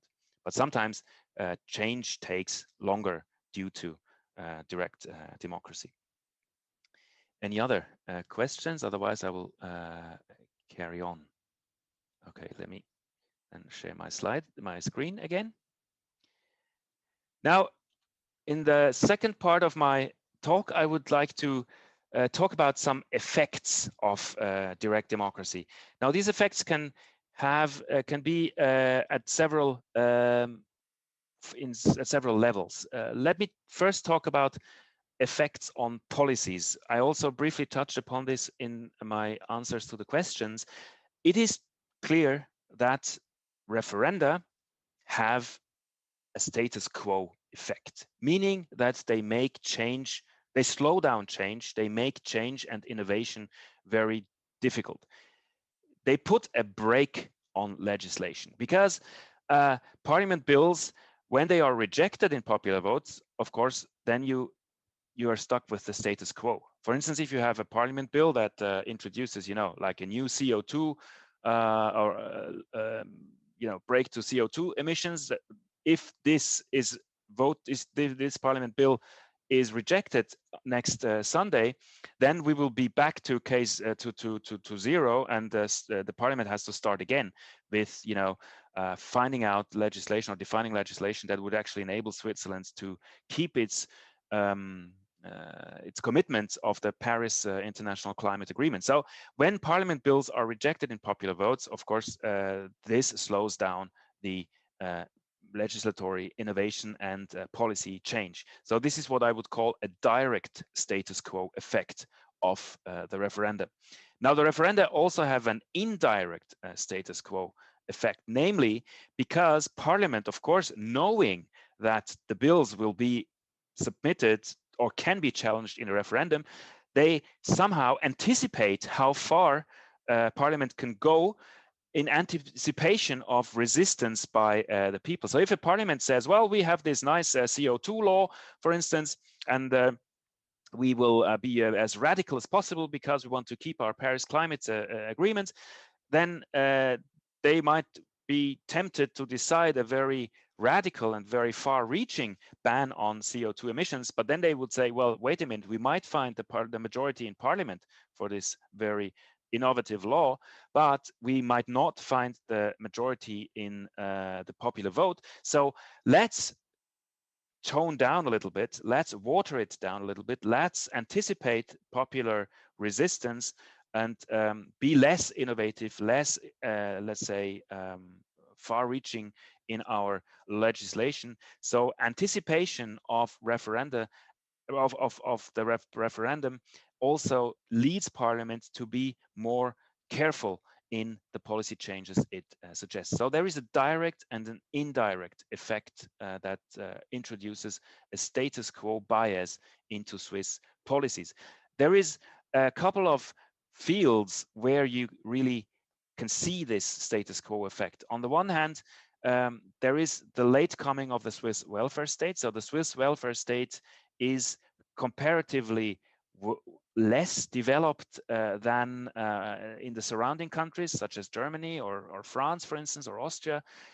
For instance, look at the introduction of old age and disability insurance, which was done in Germany in 1889. In the 19th century, in Switzerland, it only came in 1947. So this is one of the examples of late introduction of some very core social security mechanism. And it was also only introduced in Switzerland after the Second World War, thanks to exceptional powers of the Swiss Federal Council. But the most blatant example of late coming of Swiss welfare state is of course the introduction of motherhood insurance, meaning that employers are obliged to pay the salary of working mothers after they gave birth to a baby. Now, this was something that was introduced as an example in Germany in 1927. So working mothers, after giving birth to a child, they had paid leave, paid motherhood leave. This was not the case in Switzerland, where this motherhood insurance was only introduced in 2004. So very, very late, and only after trying 3 times in a referendum. Only the 3rd referendum actually was successful for this parliament bill. So if it hadn't been for the institution of direct democracy, Switzerland would have had a motherhood insurance much earlier than it actually did. Another field where you can note, where you can see the status quo effect of direct democracy is Switzerland's neutrality, or let's say its non-integration in international organizations. For instance, the membership in the United Nations was rejected in a mandatory referendum in 1986, and it was only accepted in 2002 when a popular initiative actually asked that Switzerland joined the United Nations. Same for the European Economic Area, which was membership of Switzerland was rejected in 1992. So again here, Parliament wanted to join the UN in 1986. Parliament wanted to join the European Economic Area in 1992, but it was challenged by a popular vote, and it was because of direct democracy that Switzerland stayed out of these international organizations. Well, for the UN, or it joined only later, but it still stayed out of the European Economic Area after this popular vote. So you can see the status quo bias really introduced. There are many other examples of why and how, you know, status quo, or stability, if you wish, political stability, is actually an effect of policy stability, or non-change is actually an effect of direct democracy. What about the popular initiative, you might ask? Those allow actually to introduce innovations. They are not, you know, rejective or abrogative of parliamentary decisions, but they are decision promoting, as we have seen in the table on one of my first slides. So there is the potential to actually introducing new legislation to foster policy change, and indeed it does. It introduces it helps to introduce new legislation either directly when an initiative is accepted. We have seen, for instance, that joining the UN was a result of a popular initiative. So the popular initiative definitely did change Switzerland's relation with the United Nations. So when an initiative is accepted, there is a direct policy change. However, as you might remember from my previous table, only 10% of the initiatives are actually accepted. So they do not change policy very often in such a direct way. However, what you need to know is that there is some indirect effect that can have either to do with negotiation. If Parliament, for instance, anticipates good chances for an initiative to be accepted, it might suggest a counter proposal which is less extreme, which somehow takes up some ideas of the initiators, but you know, puts it more into context with existing legislation in exchange for initiative withdrawal. So Parliament could say, well, we think your initiative has good ideas, but we think it's a bit too extreme, but why not put these less extreme parts of your initiative in a counter proposal, and then this counter proposal can be accepted in a popular vote and thereby change policy. But there is also sometimes the fact that an initiative can be rejected and Parliament does not negotiate about withdrawal, but it it has a surprisingly high number of yes votes. So it might be a minority, but 40% or 45% of yes votes is still impressive. And Parliament takes up some of its ideas in normal legislation to react to this, well, not formal success, but still symbolic success of an initiative. This was the case, for instance, with an initiative that Ambassador Budliger also mentioned just before. There was an initiative launched in the 1980s that asked to abolish the Swiss army altogether. The initiative asked to insert a new article in the constitution saying Switzerland has no army. So this would have meant that the military forces would have had to be dissolved. Now, this was an initiative that it was very clear from the beginning will never be accepted by the people, because the majority of the Swiss citizens, of course, were behind and supporting the army. However, there were some discussions about the army. For instance, it was still the case that if you did not want to go to the army for religious reasons or for reasons of consciousness, it was not possible. You were put to jail when you did not want to join the army at that time. So the initiators, what they actually aimed for is to launch a discussion about the army and about military reforms. And this is also what they succeeded in. The initiative had some 35% of yes vote, but after vote surveys showed that those Swiss citizens who actually served as Swiss soldiers, they were a majority to accept the initiative. So the soldiers actually wanted to abolish the army. However, so this gave a lot of food for thought for the responsibles and the government, and then had as a consequence some kind of really important reforms of the army that really changed military policy in a substantive and significant way. So this is the effect of direct democracy on policies. Now, there is also some effect of direct democracy on the political system. You can imagine that referenda is a bit of a tricky issue for parliament, and in theory, it is not excluded that if you have a government opposition system, the opposition simply systematically uses the referendum to block or to reject government majoritarian decisions, especially if the government has only a narrow majority. There is a huge risk of political gridlock, meaning that you can actually not take any decisions, you cannot change legislations because the opposition is successfully using the referenda to challenge government. Now, this is also what happened after the introduction of direct democracy in the 19th century. In the 19th century, the government was not as broad as we have it today, but the government was rather a single party, the Liberal Party, who were actually having all 7 seats in government. The parliamentary majority was clearly with the Liberal parties, with the Liberal Party, and the opposition then was basically the Catholic Conservatives. That was the strongest opposition party, but they were not successful in getting enough seats in parliament or to getting a seat in government.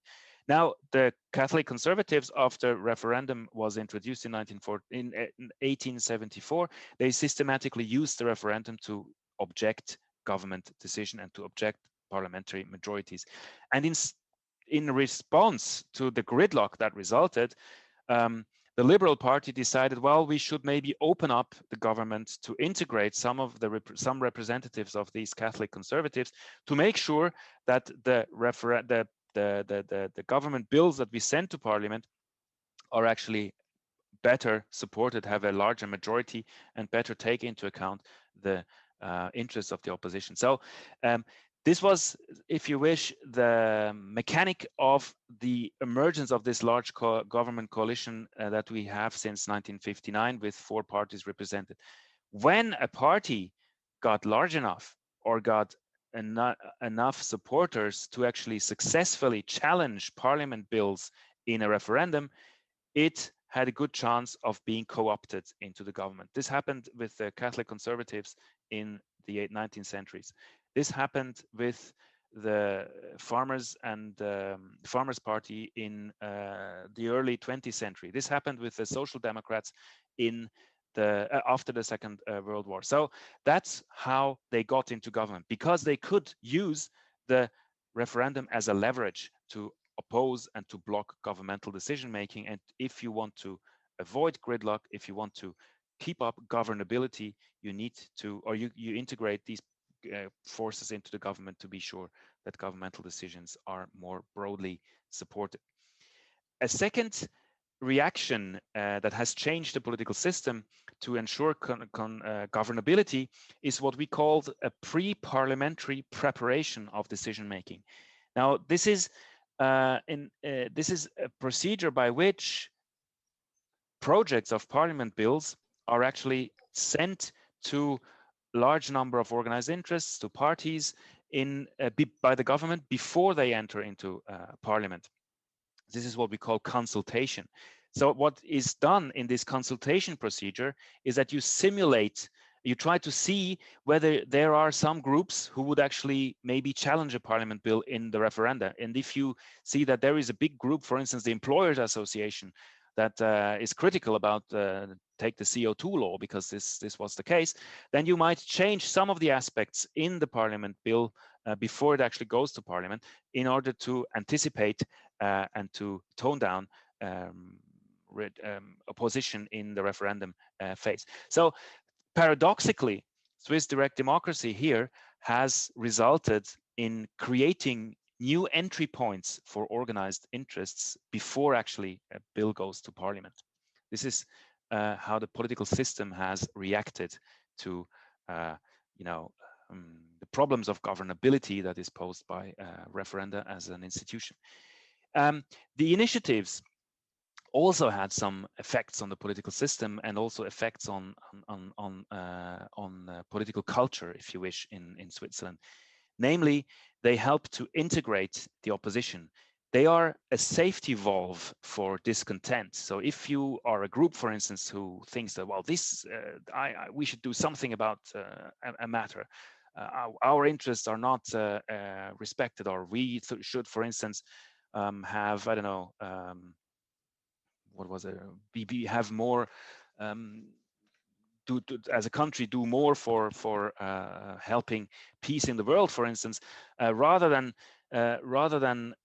taking to the street and making huge demonstration, you can actually take to the ballot box, if you wish, and formulate an initiative, collect signatures. And political science studies have also shown that the existence of direct democracy has actually resulted in de-radicalizing protests and de-radicalizing movements. On the one hand, by de-radicalizing of claims, because if you launch a popular initiative and you want to have a slight chance of it being accepted, your claim cannot be too extreme. You need to go for the median voter. So if you want to find a majority, so you need to moderate your claims if you formulate, if you're a protest movement who formulates a popular initiative. And it also leads to a moderation of action repertoires, because if you are a protest movement and you want to put your claim to a popular vote, you need to collect signatures. You have no time to throw stones in the streets. So de-radicalizing of protest movements is one effect that direct democracy definitely had. And if you compare it with other European countries, for instance, France, where there are public protests all over the time, take the Gilets jaunes crisis from last year, you might have heard of it as well. This was actually directed against a parliament or a government bill that wanted also to limit carbon emissions. Now in Switzerland, this would have been very easy. This would have been a referendum and a popular vote on the issue. No need to take to the streets and destroy half of Paris to make your claims heard. So direct democracy really has had in Switzerland an effect of moderating protest, of integrating opposition. There are also some wider reaching effects on the economy and society that have been investigated by political scientists and political economists. Now, there is some question, of course, you might want to ask, how can you investigate the effects of direct democracy, because you have only one Switzerland. Now, people have, my colleagues who have investigated these things, they have used a trick. They have compared different cantons. I haven't spoken about cantons here, but cantons, the provinces in Switzerland, also have direct democracies, but they vary in degree of direct democracy. There are some cantons who have more direct democracy than others. So if you compare what's going on in these cantons and you look at how this covariates with the degree of direct democracy, you can isolate effects of direct democracy on different aspects of economic activities and social life more generally. Now, one of the more interesting findings of such research is that direct democracy is actually good for economic growth.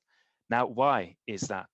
It is because the existence of referenda actually prevents policy change. It also prevents the state to expand, because if the state wants to expand, engage more expenditures, etc., it needs to change legislation, it needs to engage money, and this is put to a popular. If this is put to a popular vote, of course, sometimes these votes are these parliament bills are rejected. So this means slowing down of policy change also means lower state expenditures in general. This leads to lower taxes, in fact, and makes for a better investment climate, and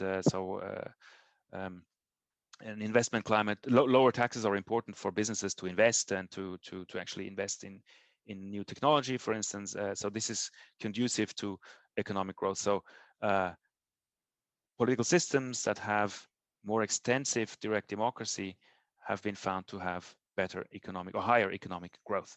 Now, the interesting thing that you might ask is, does a popular initiative not result in new redistribution, like introducing 6 weeks of holidays instead of 4, or free beer to everyone, for instance? Now, also in the scientific studies into this show that there is no such thing. There is no Robin Hood effect of popular initiative. Robin Hood effect meaning taking from the rich and giving to the poor. The rich are less numerous than the poor, so if the poor can vote, they could direct democratically, if you wish, take away money from the rich and give it to the poor. This is not what's happening. And this is not what's happening because, and that's the explanation behind both of these effects, the median voter in Switzerland seems to be a fiscal conservative. So the median voter seems to prefer lower taxes to higher social transfers or state transfers. So this is why direct democracy in Switzerland has helped economic growth. The second interesting finding I would like to mention here briefly is a finding that direct democracy actually counters tax evasion. In those cantons where direct democracy is extensive, that's also those cantons where there is less frequently legal litigation for tax evasion. So taxpayers' morality for paying taxes is actually better when direct democracy is more expensive. Now, why is that? People who have, or colleagues who have investigated this relationship have argued that it's the possibility to control state expenditures that you have when you vote on parliament bills, when you are called to vote on parliament bills very often, that also tells you that this is not just, a lobby interest in parliament that is behind some new state expenditures, but it is approved by the whole, by the people, and it is in the public interest. This increases individual willingness to pay taxes and prevents tax fraud and tax evasion. Finally, and this will be my final point for the effects of direct democracy on society, is that direct democracy has been found to increase citizens' quality of life. Now, the empirical finding is that in cantons with more expansive direct democracy, if you ask people if they are satisfied with their life, they are more likely to say yes. So apparently the mechanic behind there, or the explanation behind this, is that the involvement in decision making, regular involvement in political decision making, gives people feeling, or gives them back a feeling of autonomy. And as we know from psychological research, feeling of autonomy is important for individual happiness. So direct democracy has made Switzerland rich, honest, and happy. That's the findings of these effects of direct democracy on economy and society. Let me conclude with some comments on Swiss direct democracy. Now, direct democracy, Switzerland, as you might have realized, is an example of a country with a very, very lively direct democracy, and also an increased use of direct democracy. And this increased use of direct democracy that I have shown on my first slide also shows that apparently it's an attractive institution. So that's what people want and think it is a meaningful way of political decision making. And the second takeaway I would like to the second thing that I would like you to take away from my talk is that some of Switzerland's characteristics can actually be explained by the existence of direct democracy as an institution, namely some policy profiles, the late coming of the welfare state. People always wonder, why is transfer payments in Switzerland so low? Why do I have to pay such a high? Why do I have to look for childcare services on the private than rather as part of a state transfer? So there is some elements of the welfare state in Switzerland that seem very. There is a clear gap with other countries in our neighborhood, but this is explained partly by the existence of direct democracy, which has prevented the introduction of new social security schemes. Also, non-involvement in foreign policy is often almost seen as a Swiss, let's say, speciality or egotism, as some would like to pejoratively maybe qualify it. That this is also to do with direct democracy. The people sometimes reject parliament bills that would have meant a stronger engagement in foreign policy or in membership in supranational institutions.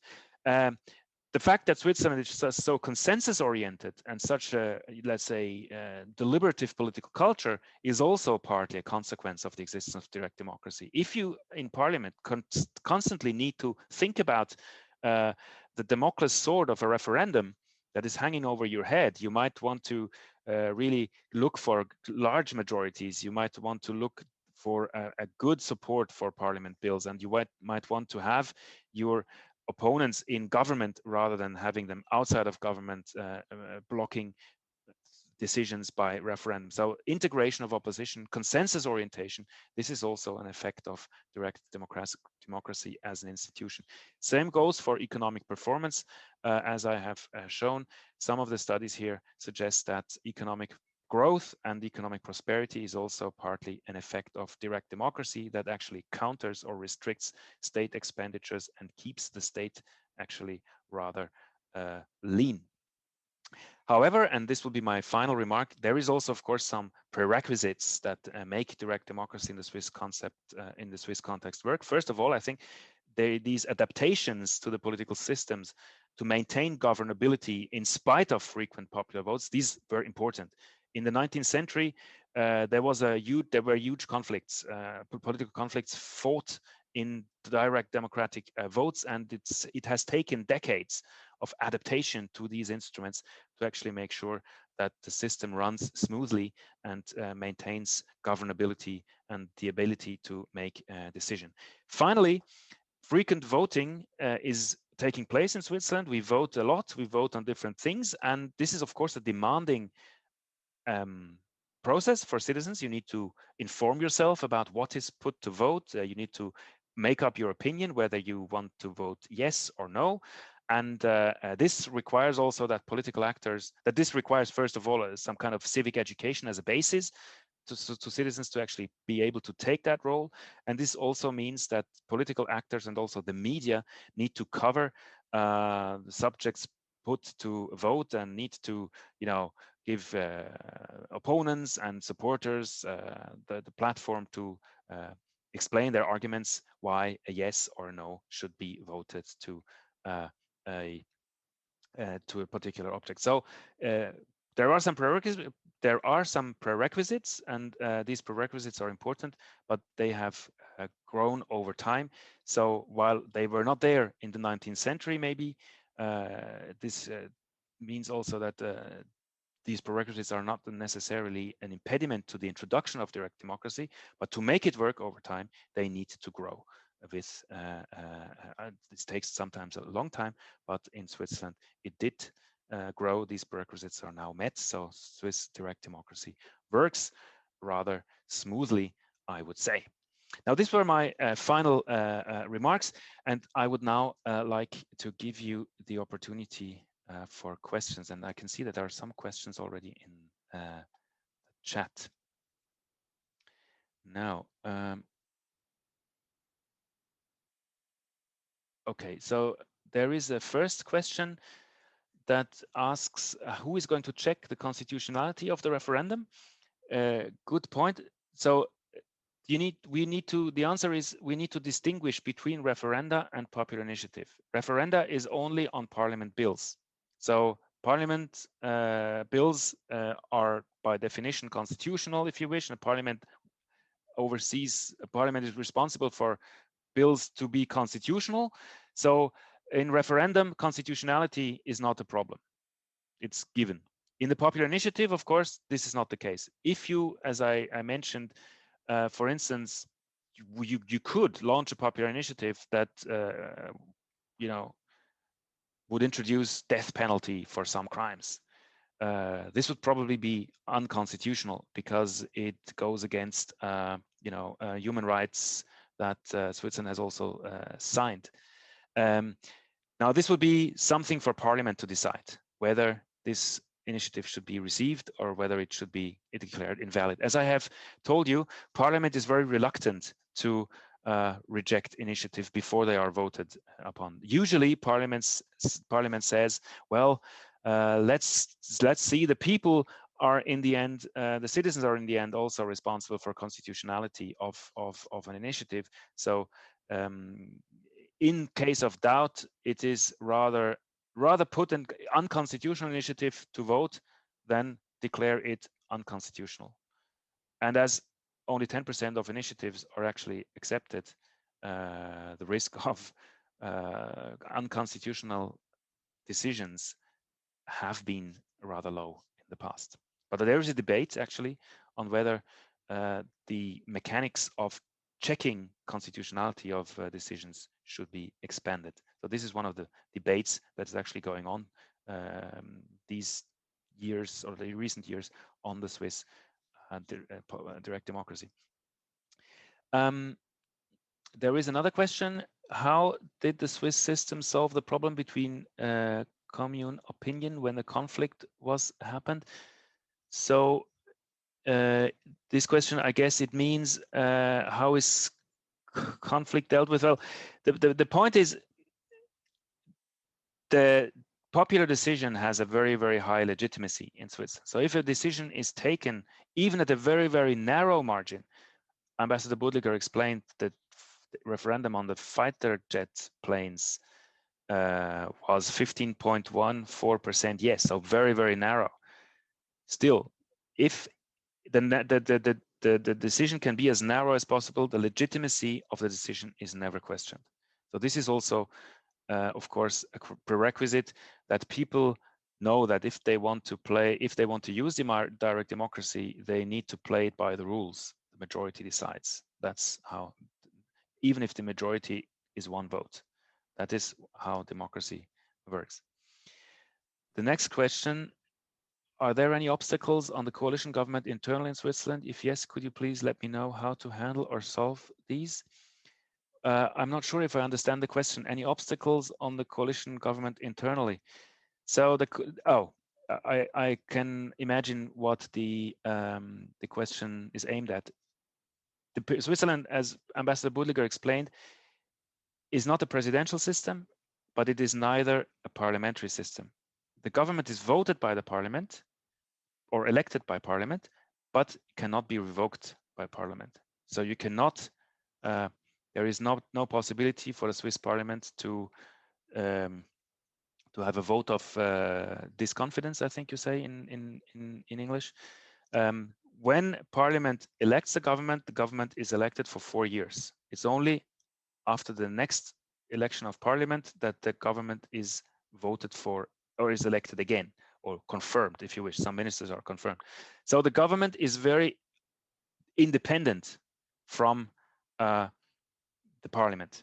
So think of the Swiss governmental system as a parliamentary system with presidential elements.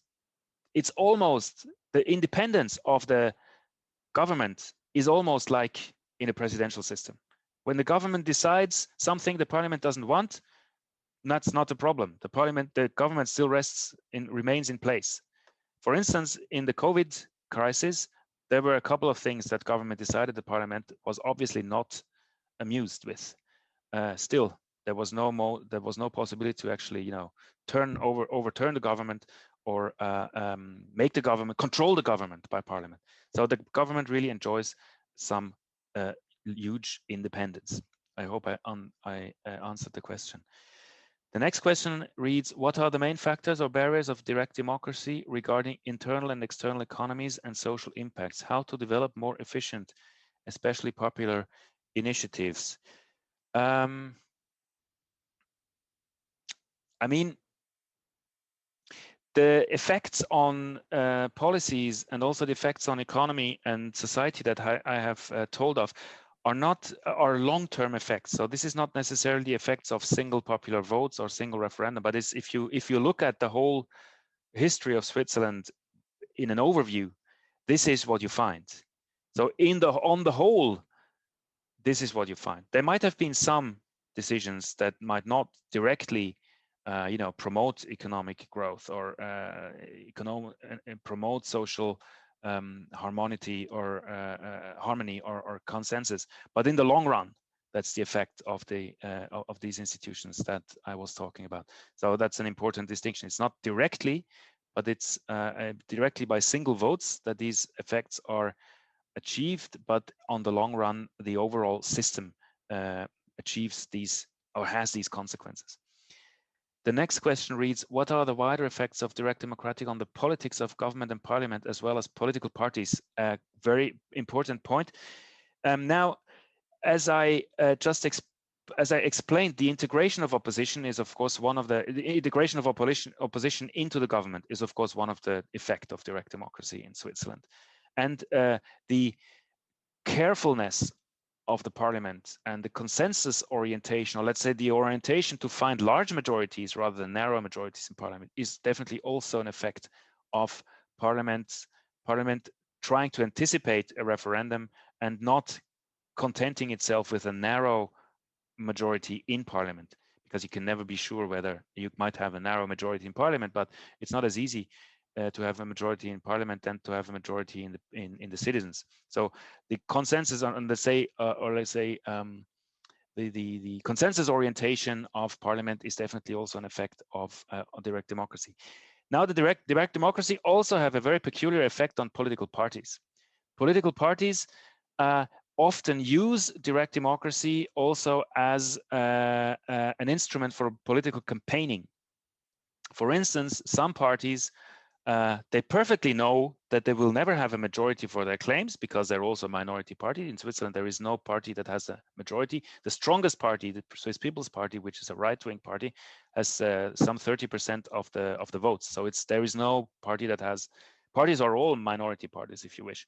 So they need to draw attention to themselves, and sometimes they launch initiatives of which they know that they will never succeed. So the popular initiatives sometimes are used by parties to actually campaign in elections. Because for instance, we will have election. If you're a party, you say, well, now the legislature has just started 4 years. We know that the popular initiatives are put to vote within 3 years. So let's launch a popular initiative to keep ourselves in the news over the next 3 years. And that's often what happens. So popular parties launch initiatives to try and attract voters and make themselves heard in the media. So the popular initiative especially is also very much of or sometimes fulfills also functionalities of electoral campaigning, which is absolutely true. Then, of course, what shouldn't happen is that the initiative is accepted, because even that party maybe wouldn't want to do that. A very important question: is a method like this suitable for all countries? That's why I talked about the prerequisites of direct democracy in Switzerland. I mean, there is some conditions that must be met to make direct democracy work. There is, for instance, some scientific evidence from federate states in the United States. You know that in the United States, there is some states, like such as California, other states, they have very extensive instruments of direct democracy as well. And there is some evidence that says that under some conditions, direct democracy actually leads to a tyranny of the majority situations. For instance, that rights of minorities are rejected, or that minority rights are not, policies are decided that violate minority rights. In Switzerland, that has happened also. Think of the popular initiative that bans the construction of minarets, so Muslim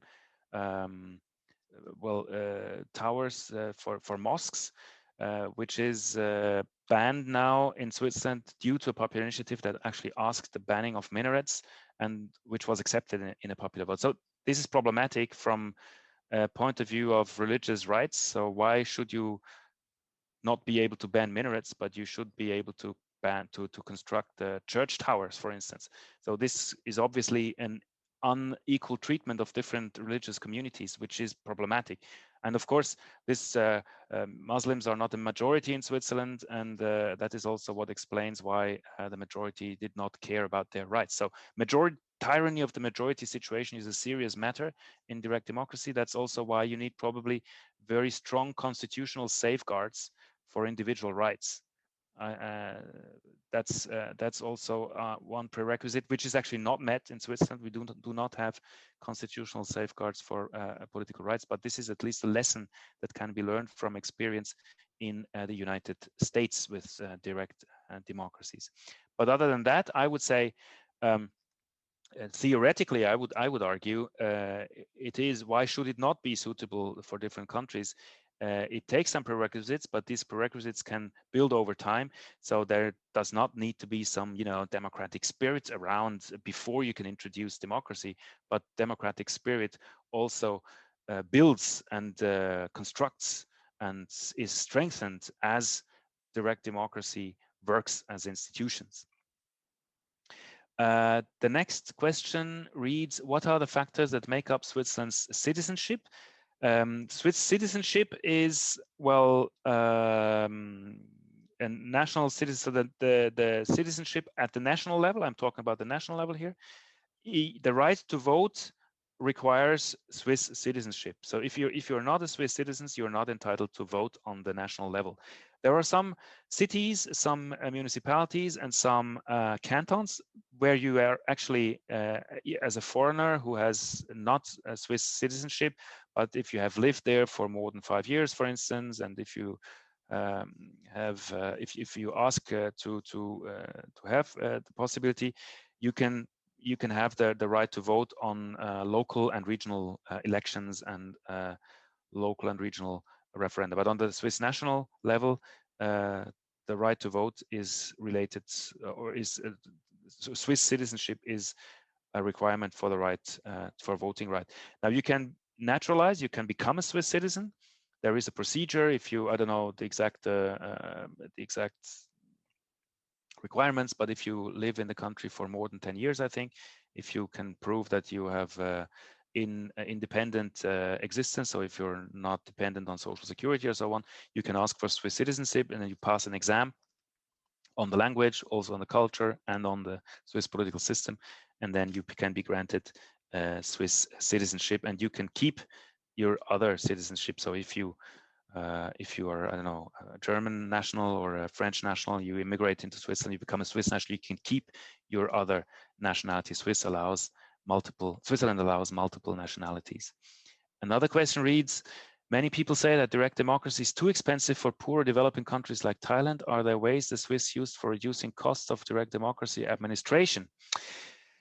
Now, the cost of, interestingly, the cost of voting in itself, meaning, the printing of the material, the holding of campaigns, the collecting of the ballots, and the counting of the votes, etc., is something that is never discussed in Switzerland. So people think that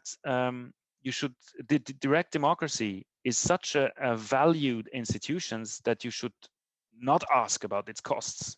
So even asking the question of how much it costs seems strange to Swiss in the Swiss context. So this means that probably the institution here is so largely accepted that people are absolutely willing to bear the cost. Of course, there are some consequences and costs of some direct democratic decisions and some popular initiative, and these costs are very heavily debated. Often, for instance, a parliament bill is rejected because of the costs. The fighter jet planes, for instance, that we voted on, the costs of those were at the core of the debate. So 6.5 billion people were saying, what else could you do with 6.5 billion Swiss francs? You could build 2 more universities, you know, for instance. But so the cost of decisions are very at the core of direct democracy. But the cost of direct democracy in itself is never an issue. And I would say this is probably because of the positive experience that Switzerland has made with direct democracy. So we do not question the matter that it's actually worth the money. The last question reads, how does Switzerland handle with minority voters in election referendum? Well, minority voters, that's an important question. So you mean those who do not win? If I get the question right. The important thing is that Switzerland, as Ambassador Budliger has explained in her introductory talk, is a very heterogeneous country. Different religions, different cultures, different languages, different regions, different mountain valleys, different dialects. So it is very unlikely that it's always the same group that loses out in referendum voting. So it is not a structural, majority that wins all referenda, that wins all popular initiatives. Rather, it's really case-wise, and that's also probably why people still talk to each other after a very tight and narrow vote, because you need to get on with each other, and the next referendum will be different lines of conflict, different lines of opposition and supporters. So that's probably also a prerequisite I have not talked about. So if groups are, if there is not a clear majority dominating a minority all the time, this is probably also a prerequisite of direct democracy in order to make sure that tyranny of the majority can be avoided. So I hope I answered all the questions, but if not, please don't hesitate to just switch on your microphone and talk. Thank you very much, Professor Daniel. Any more questions from home and from our studio here? มีคำถามอีกไหมครับโอเคนะครับถ้าไม่มีผมขออนุญาตถามอีกคำถามหนึ่งนะ Okay, the very last question maybe would be from me that may be similar to the earlier question, that do you think that direct democracy in Swiss practice will be practical to like the middle income country like Thailand? Honestly, yeah. Sorry, I don't know. I don't know enough about Thailand to answer this question. I just would like to. I mean, you stressed the fact that Thailand is a middle-income country. So Swiss direct democracy, or direct democracy in Switzerland, and Switzerland being a rich country, might make you think that direct democracy is only for the rich countries. I would like to stress, however, and Ambassador Budliger also mentioned this briefly in his side sentence, that Switzerland came a long way. It was not always rich. To the contrary, in the 19th century, Switzerland was a very poor country.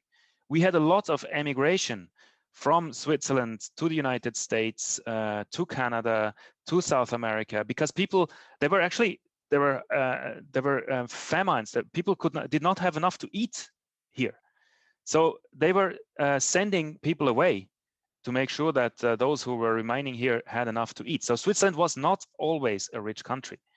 And also when it introduced direct democracy in the 19th century, it was not yet a rich country. It became rich, not only because of direct democracy, of course, but also because of other things. For instance, it did not it was spared, both world wars, and this had a lot to do. So it did not have to reconstruct the infrastructure that was destroyed as in other European countries. So we saved a lot of money for that. So this is also an explanation why Switzerland is so rich today, or so wealthy today. But I would at least say material wealth is not a prerequisite for direct democracy. And this is something that can be said on the basis of the Swiss history. And another thing is also that the absence of conflict is not a prerequisite of direct democracy. If you look at Switzerland in the 19th century, and that's when direct democracy was introduced there, it was a very conflictual place. People were beating each other up. There were religious, not wars, but almost. There was a civil war in the middle of the 19th century. And so this was a conflict-ridden place. And direct democracy, actually, I would say, contributed to ease these conflicts. So I would say neither material wealth nor peacefulness of the society, I should say, is a prerequisite for direct democracy. This is something that we can see from Swiss history. I don't know about Thailand, but based on Swiss history, this is what I can say. Yes, thank you very much for your answer. And this is a very wonderful lecture, and we gained a lot of knowledge and practical material from Professor Daniel. ก็ขอบพระคุณทุกคนมากนะครับ แล้วก็หวังว่าเราจะได้พบกันใหม่ในงานเวทีสัมมนาสาธารณะครั้งหน้านะครับ And thank you very much, Professor Daniel Kübler, and hope that we will have an opportunity to see each other in person in the future. And thank you very much. ขอบคุณครับ